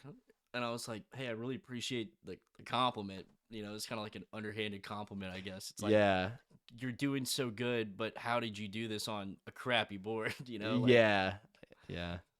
Maybe it is time to upgrade. I mean, we've upgraded just jammins. Yeah, yeah, yeah. Y'all are on the 1,000 now. Yeah, Jordan had a good. His friend was selling an old board. Mm. Um, but it is. I will say, I do like playing on the 1,000 a lot more. It's so much bigger. The jog wheel, And it's got the screens there, and yeah. like it's. I've never done a 3,000 though. I bet Oh, that's even crazier. those things. They like they. I mean, they're just so massive. There's so many buttons. Like Is it? But are you able to do it? Just knowing this, I feel like I would freak out for a second. I didn't know how to So the first time playing on 3,000s, I showed up to Ludiverse, and the guy that Oh, they have it there. yeah, Okay. and so I had to ask him, was like, hey, how do I use this? Like, how do I load a song? Like, because there's no load button. Is it just the button that you press You to you had the jog wheel, and then you press that? right? And then That's what it is on the 1,000 it too. was crazy, like just finding there's so many different buttons though, and also there's no filter knob. You have your effects knob, and then you And you also can change that to a turn filter. right. They're called colors, I guess. So you can you have all your effects. So if you want to turn on a fade, you have to push fade, and then that color will change. Or you can turn on the effects and then into the fade. So there's It's different. right, and I'm only But I'm sure you used- learned it pretty quick. Yeah, no, I mean, I was just like, because he was like, "Are you sure you're ready? You okay, man?" I was like, "No, yeah, it's totally fine. Just plugged and played." It's like, all right, You're like, I this." got the songs dialed. Just like, tell me where to, Right. get the music going. Exactly. But I mean, I think too, being more ready to play at bigger venues requires practicing on those boards that I For don't, sure. I mastered this board. Now I need to master the board that I'm going to be playing on next, right? So what board would you get? Probably an AZ, the XDJ AZ. Mm, So, I mean, that's a 4-channel standalone. yep. And it's, How much do those go for? 3.5. Yeah. But you really are, I mean, clearly at a point where you've been taking this seriously for a long Right. time, and you're doing stuff to build for it. I mean, most things that people would spend 3.5 grand on, you'd probably be like, that's a waste of money. I think it's an investment that I do totally too. makes sense for you. I think it'd be cool too. I mean, worst case scenario, it sits in my apartment for, the rest, the next 15 years, but it looks cool. It's in the corner, and you can bring it to the And that's pre-games. worst case scenario. That's worst. Best case scenario, you're making that times 2, times 3, times 4. Every playing- show, yeah. Yeah, I mean, no, that's cool. And then, really, I guess the speaker thing is weird too, because if you are doing that, you don't need to worry about speakers. You're going to venues that have them. That's yeah. You're not carrying them in your. I guess you could use them at home, for fun, but at that point, is it worth having these big, giant, right. event-worthy speakers?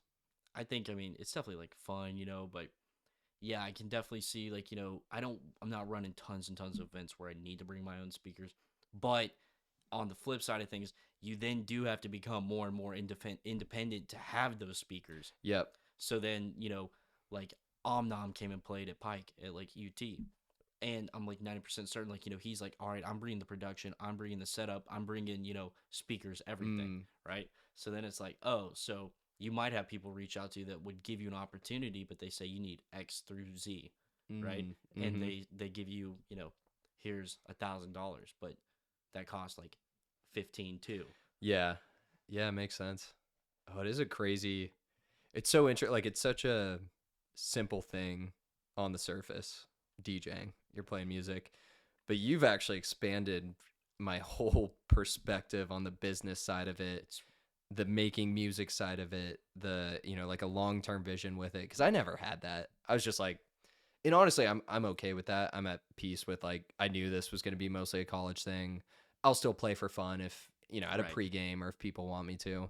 But it's, yeah, you got a really cool take on it. And it's cool the path that you're on. Yeah, it slowly is feeling more like a company than like, like trying to start a company from the bottom than like DJing anymore in a weird way. Like DJing Yeah. is like allows me to Yeah, get that's out a of good my way to like put it.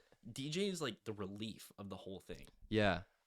So, That's what, not to go back to the podcast analogy, but like this is the fun part for me is the talking. right. It's not so much, I mean, I don't mind it, but then I gotta, wait for it to upload and I gotta pick clips and I gotta do all this other stuff, which for you, that other stuff is the business. Right. And that's it's just like constantly working on those things. It's like, you're always going to be working more than you have fun, right? So that 80% of the work, I mean, it's all a lot of people don't see the things in the background. They don't see, you Not at editing the all. clips and, taking the time, the 2.5 hours it has to upload and your screen can't like black out or like it'll Or I stop the uploaded, upload. yeah, I uploaded episode Tuesday.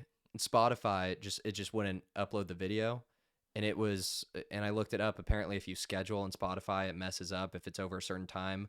But then I couldn't re-upload it under the same file name. I was with Spotify help for like 3 hours trying to figure this out before I finally got the video.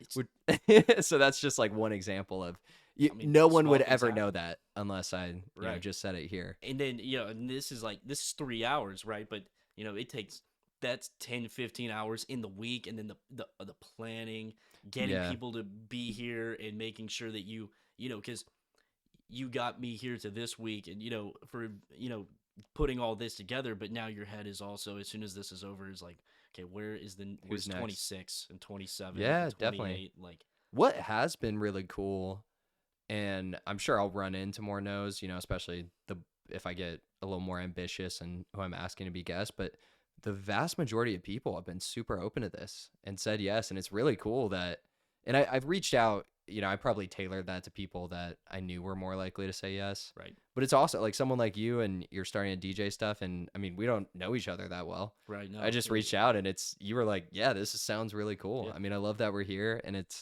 that's been a fun part, actually, reaching out to people and seeing the responses I've been getting.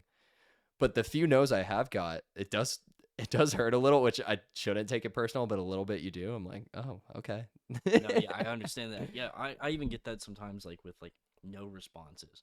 Sometimes like you'll just get like left on red or something and stuff. Oh It's like, yeah, ooh, like like they don't even, I wasn't even worth a hey, sorry. yeah, like no thanks. I would rather the no thanks than like nothing. Yeah, yeah. I think clearly what you've said is if you want to do something like you're doing, you have to actually enjoy it, because there's going to be so much work on the back end that you're going to have to put up with and manage and be okay with doing for the highlights Right.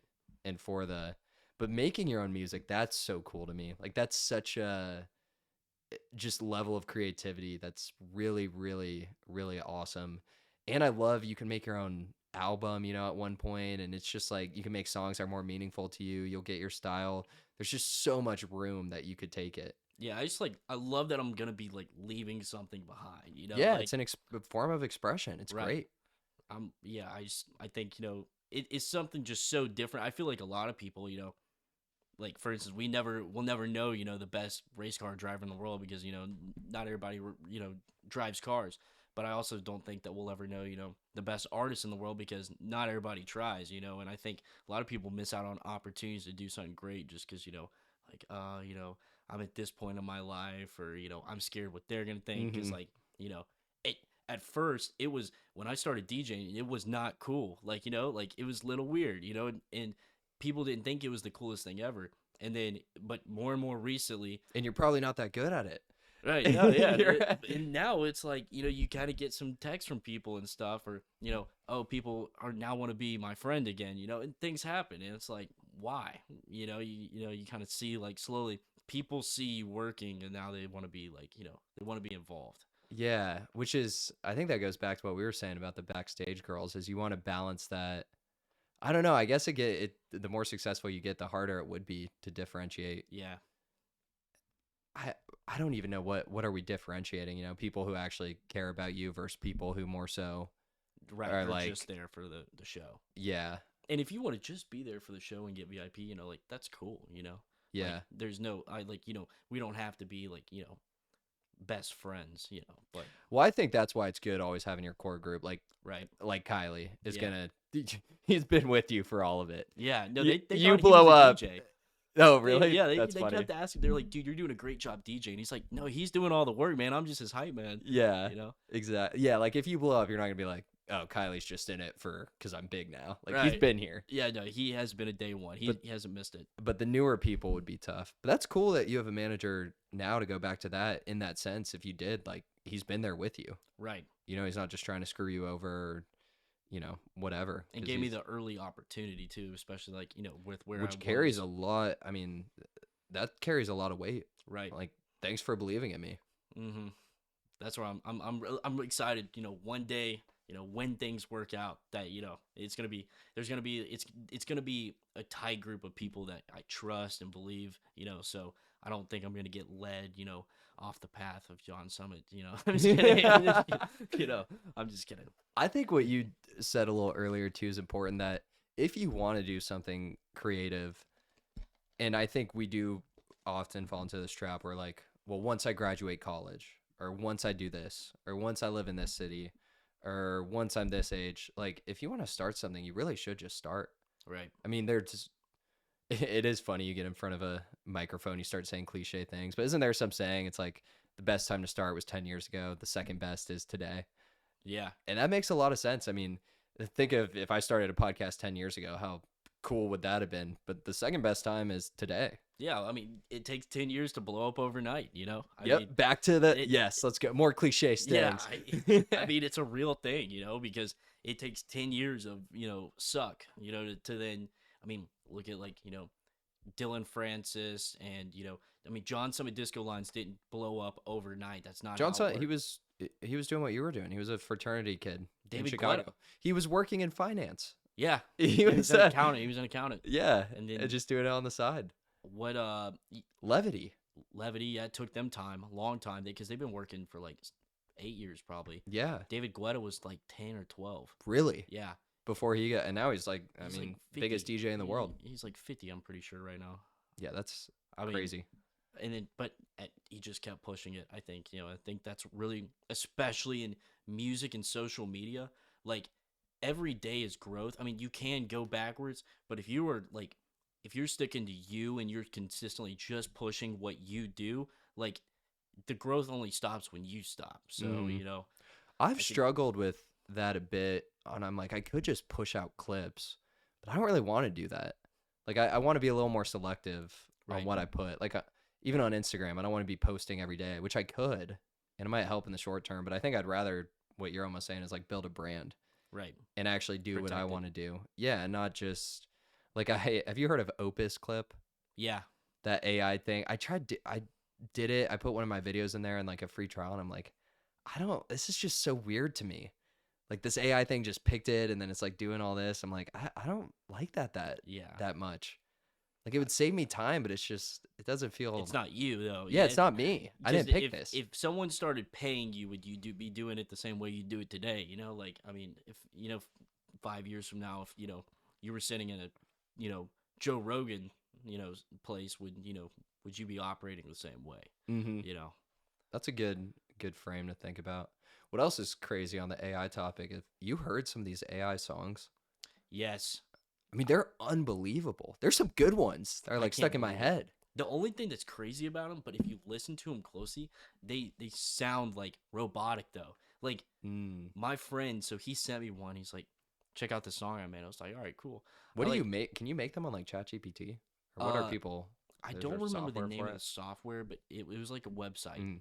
and he was like, check out the song I made. So I play it, and immediately I was like, did he like just download Ableton for the first time, and like did he make it sound robotic? Robotic on purpose. Well, because like it's easy to make it sound not human, right? Yeah. Because that's the funniest thing. There's like a structure to making music, but then you have to go back in that structure and humanize it, because if it sounds too, like if it sounds too perfect, it's like robotic. Mm. So then you can It's like the way tell, ChatGPT talks and writes isn't like a human would. right? And Like you could tell when someone emailed you something, you're like, all right, why are there 14 double dashes in this right, email? and it's same with like music. Music, like it It's the double dash equivalent that it exactly. throws. It's a little AI. Exactly. Like there's never an offbeat anything. Like everything is too perfect to be, true. But do you think, and I mean, this really is a genuine concern for someone like you, that this AI stuff is going to get better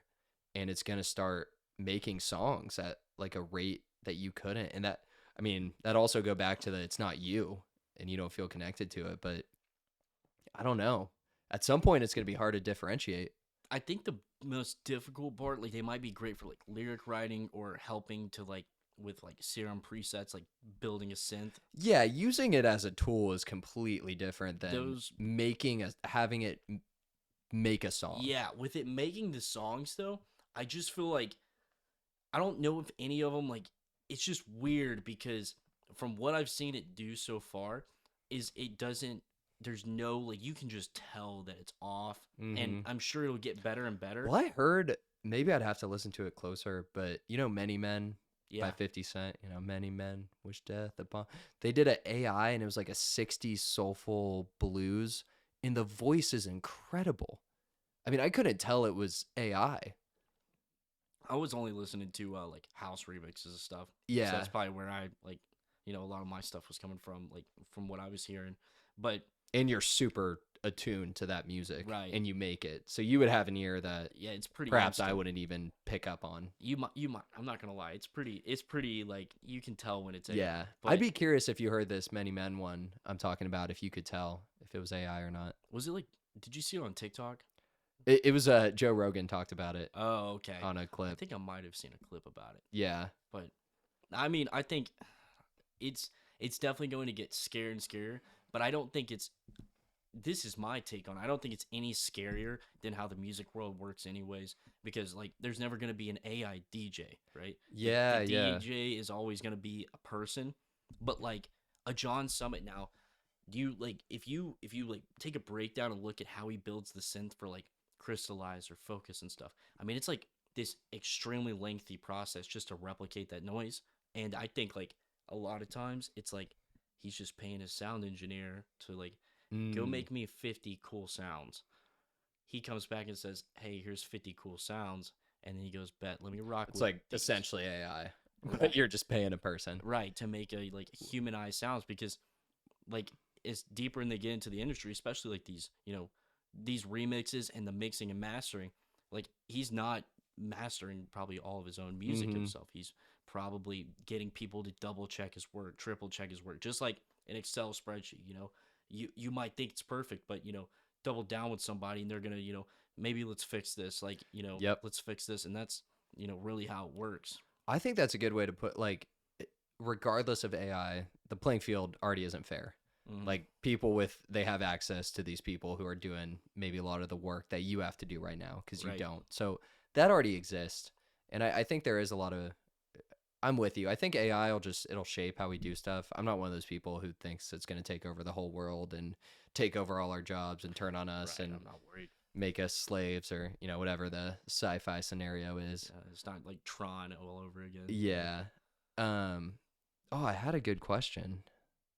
I'm blanking. What? So we were talking about AI. I lost it. I had something good. I was like, this is gonna be a good train to go down. What else were we talking about? Talking about AI, songs, Oh, making Excel music, spreadsheets, proofreading. proofreading. Oh, it's so painful, when you lose. Yeah. I'm like, I mean, I don't like. I was kind of catching where you were going with it. It's like kind of saying that like it's like proofreading. I guess like double. I don't. Yeah, that the playing field's not already fair. I think it was just a different thread. Oh well, maybe I'll think of it. But all right, well, we got so you're playing tomorrow. You're playing Saturday, playing Tuesday. Yep. You got a bunch else lined up too? Yeah, I got the 11th, 14th, 24th, 1st, 14th. That's crazy. So Do far. you keep a calendar? You I got to do. have some I system do. to. And then that's just for undeclared and cool beans right now. So I mean, there's always like You're really doing it. I love it.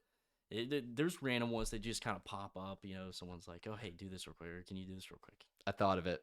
All right, you know how Chris Lake does those live streams where he makes music Right. and does that? Have you I think that's what made me think of it, the AI stuff is it's cool to see people actually making music. Like that's not happening cuz you can see it. Have you ever Right. thought of doing something like that?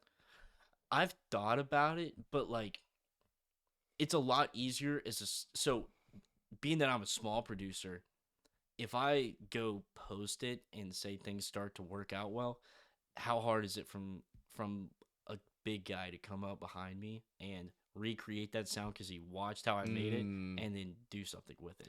So I'm kind of gatekeeping myself for a while. That like That makes sense. like I show my Because friends. Chris Lake's not worried about someone bigger stealing his Right. sound. Like he's Chris Lake. Yeah, and like I show all my friends, and I'll show them like, and show them And like, they don't what even I know did. what's going on. Right? They so. don't care, but they're like, oh, that's cool. Like I'll teach them, but like I'm not worried that like, oh, if they see, because a lot of times too, like some of these big producers too, like they get like super into it. Like a lot of these producers, they won't even like tell you what kind of drum beat that they're using, because I mean you'll sit there and they all sound like thump thump thump thump, like they all have like just a little bit different noise, but some And of they them, all want to keep it. yeah, because it's this like is their mine. drum, Yeah.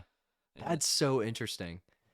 God, there's all this stuff about music in the background that really is crazy. well, and for like Chris Lake, he's not being like dishonest by making music on street, but he's definitely not like he probably hears something and goes, that sounds good, but I'm gonna like save that for later. And then Yeah. he'll throw something else in there. And he's been doing it so long, it's like he Right. can't. Like you see those Subtronics clips. It's like itchy, scratchy, and he like takes some TikTok clip and then makes a song. I'm sure it's obviously more work than he shows in the clip, but like he's got stuff to. He just knows what to do. He's just throwing it, and he probably already had like 15 songs already. He just had he probably already had the drop ready. He just needed Right. like just needed words. That's it. yeah. Well, I do expect this Trappa remix. I'm gonna be working on it. Trappa cutoff flip. That'll be crazy. That'll be absolutely crazy. That would work you make it sound good. You could actually get away with that in Knoxville. I'm thinking of like a whoop whoop whoop whoop. I think that would be nice. Yeah, like, and even if that's like I'm a behind the straight. lyrics, I think a wub with the lyrics would be cool because like the original song has like instruments. And in Levity the does background. that. Yeah, I'm excited. Yeah. Well, all right. Anything else? Or I feel bad. You got to drive 3 hours. It's only 3 hours. Yeah, I guess you got to get used to the late nights on your schedule. Yeah. When you been waking up? 8, 9. Oh, that's pretty early. Yeah. But I mean, on these nights you're school. playing, sometimes you got to be up till what, 3, 4? 4, 5 ish. And then you wake up at 9? Yeah, and just do it like every weekend. You gotta be tired, man. I am constantly tired. White Monster keeps me going. Yeah, you have it. That That would be your sponsors. You mentioned it. I think this 3 is the times. third time. Oh, okay, my bad. You're like, I'll just get a White Monster on the way. Yeah. What do you get the no sugar? Sugar? What are we? I think because all White Monsters don't have sugar in them. Oh. Which is That's yeah, what my I dad guess usually drinks. That I makes love sense. them. They just taste good. Tons of caffeine. Because Red Bulls, they'll give me headaches. So They also taste weird. yeah, I feel like Red Bulls do taste they like taste more like battery acid than I think like Monsters do. like a melted battery acid Skittle. Yeah. Yeah. I think Exactly. Monster has a better taste, but I don't drink a 100%. ton. I'm more of a coffee guy. I do really like coffee. So you just like caffeine. That's how that's how you're sleeping so little as you're compensating. I mean, like if I enjoy it enough though, it doesn't hurt the next day every time because I'm excited about like the next day. But what sucks is every time that I know I have a show the next day, I can't sleep either. So like, it's like it just. And then you adds on probably, to- I mean, let's not act like you're not in college too. Like you got assignments and tests and other stuff. Yeah, I forgot about those. Yeah, you're I'm like, kidding. what are you talking about? Yeah, so I guess rest is Sunday, Monday, Tuesday, Wednesday. Except not every Tuesday. Not every Tuesday, not every Wednesday. Like it just, Not every Sundays and Mondays. I think you're pretty good. right. Most people aren't itching to have a Right. Yeah. except Hopefully. in to go back to the differences in Tallahassee. Sundays were huge for Really? them, and Mondays it was called mandatory makeout Mondays at Clyde's. I mean, they still do it, but that's like they went out they had Thirsty Thursdays. Like they're every night of the week. That's crazy. They had stuff for people to do. It's a fun place. You would like Florida State a lot too. I need to check it out. I knew. Well, funny enough, there was this like one guy that was a Pike at FSU, and he like texted me one time. He's like, "Yo, you got to come down to the house." And It's you know how you've seen that video with Yeah. Caleb Presley. It's probably the most huge. famous single fraternity in the country because of that video. And the Pike House at Florida State is huge. I mean, it's a literal mansion. Yeah, it's I mean- insane. So he was trying to get you to come. Yeah. I mean, and like, You're like, dude, I'm booked up every weekend. yeah, this was like early on too, but he just saw it from like one of the videos Yeah. and stuff. So I don't know. I mean, at some point, I hope to make my way down there. So. This spring, Tallahassee. That would be If a you cool got the place to add. connection. I'd love to add in somewhere for spring break. Like, I want to find out where I got everybody my goes. brother's in a fraternity at Florida State too. Really? If you're interested at all, I'd love the I connection. can't promise he'll pull anything. I know they Right. have they do have like 20 DJs in their fraternity, but that would be cool. Everybody's a DJ now. See, that's the Everybody's thing. a DJ. Their DJ was good though. I went and visited him 2 weeks ago, and he played. It's so weird. His fraternity Theta Chi. It used to be a motel that they bought, so Oh. it's like a little rectangle shape. Right. And they packed this courtyard and up, and it was parents' weekend, so I was with my dad too, and it was just packed. But this DJ was, I don't think he was catering to the parent crowd as good as he could have been, but for me, he was playing disco lines, he was throwing Fisher, like I was having a great time. Dude, I had that happen to me for Parents Weekend in September. I was playing, and someone walked up, and mind you, this is just inside of Undeclared at like 11:30 at night. She was like, "Hey, do you mind changing the songs up? Like, there's a lot of parents here." And I was You're like, oh, no. I just said no. you're like, no, ma'am. Well, and I said they paid. I looked at her and I just like that's like the first time I've actually maybe been mean. Is I just said I was like they paid me to play music for y'all, not for your parents. That Like- yeah, I was definitely mean at the Hill sometimes. Yeah, I mean it does. Because get people would be annoying. on stage or like, I hate it when people had drinks above. Oh, and That was a big pet peeve. Or sometimes people would try to like sit on the DJ table. That stuff Yeah. I'd like literally hit someone and be like, hey, like you're gonna break my stuff. no, I mean, and it's not like easy replaceable. I can't just drive to Walmart and go get another one tomorrow. So Mhm. like, Yeah, I mean generally I was friendly, but sometimes there was like certain things stuff happen. I'd be like, Yeah, I wasn't always the nicest. Sorry if I ever yelled at you at the Hill. I but- don't think so. Not at Like, you. I mean just oh, you in anybody, general. Yeah, I doubt I ever yelled at you. yeah. I don't think. I was like, I don't think so. Not yet. There were most DJs there were actually really cool. Yeah. There was a few who would be a little cocky sometimes, like what you were saying, where they would walk up like blah blah. I was like, this is kind of off-putting, but whatever. Yeah. I mean, I remember every time I was there that like I don't know. Like I really enjoyed my time at the Hill DJing. I'm upset though that like Michael, like, I think he stopped giving me gigs because I kept playing Tech House. Oh, so you're not playing at the Hill anymore? Yeah, no. But it sounds like If I I- mean, playing at Cool Beans that's awesome. That's fun. And Yeah, then it sounds like this Luniverse is more geared towards what you're playing anyways. So. hugely towards it. And the Hill is just so, like everybody knows they can play there. Right. I think, and I don't think that they've been getting like the same crowds anymore either. So Oh, really? yeah, I think they've kind of died off a little bit because they. So still maybe they're charge- looking for new people who have a bunch of friends because, that's kind of how it started. I think that's why I said yes to us.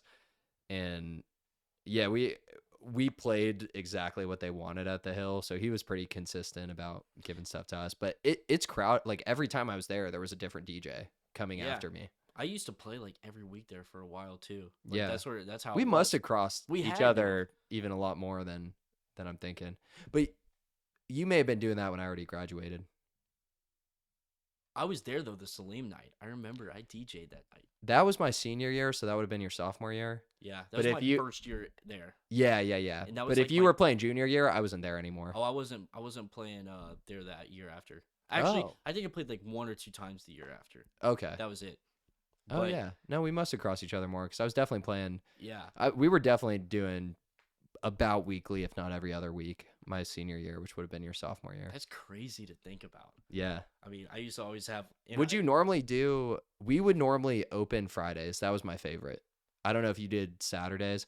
I liked think open I played. Fridays because then I'd play, get the money, have fun, and then my Saturday was free. I think I played a lot of Saturdays and then or like late Fridays, like the Mhm. 12 to 2 slot. So, but then because then I started asking, I was like, look, like I'm playing for a good crowd here, like I'm doing a good job. Give me these opening slots. Like I don't want to be playing 12 to 2 anymore. Oh, you really wanted the opening slots, yeah. Yeah, because I mean, usually you want the closing spot. There, you want the opening Yeah, spot. yeah.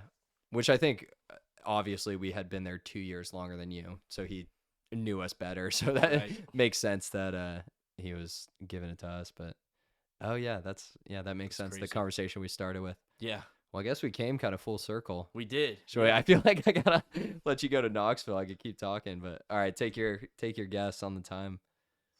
I'm gonna go 3 hours and 14 minutes. 9. So my longest podcast so far has been 3 hours and 12 minutes. I'll let you decide if you want to talk for another 3 You want to be the and set longest the podcast? up to you. I mean, we can sure do it. Yeah. Let me fact check myself before we make sure it wasn't like 3:30. But I think it It's like a competition. The next guy, like, all right, you won 3:15, well, I think 3:16. oh, it was 3:16. Ooh. That's up to you. That'd be 7 more minutes. If you got anything else you want to talk about, Oh yeah, for sure. I could. I know you gotta drive to Knoxville. yeah, I probably should drive to Knoxville. I'm not gonna lie. Okay, You're probably right, actually. we'll wrap it up. I'll end on well, let me end on 2 things. One idea I have that I think would be fun. I'll probably do with my little brother. Longest Joe Rogan podcast was 5.5 hours. I want to do a 6-hour podcast with That would him. be crazy.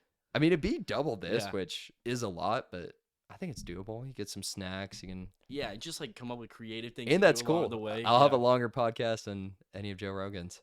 that would be which- cool. Not that he cares or will know. But I'll end on thank you so much for coming out, dude. It was Yeah, Thank really you for, fun talking to you. Thank you for inviting me. I had a blast. Of course. I love no, it's an awesome path you're on, and I love it. And I'm so excited to hear this Trapper remix. I can't Yeah. even believe it. And I'm sure you'll post it and I'll see it, but I really do want to come to an actual show. Because even though we've crossed each other, I've never Right. actually been there. And not only that, I want to go to a show that you're actually excited. I mean, I know you're excited for like Cool Beans and Right. and Luniverse, but one that you're playing your own stuff Right. and that you're really excited for. So we'll make that happen in the future. But yeah, thanks again for coming Thank on. you again. We'll I'll wrap it up here.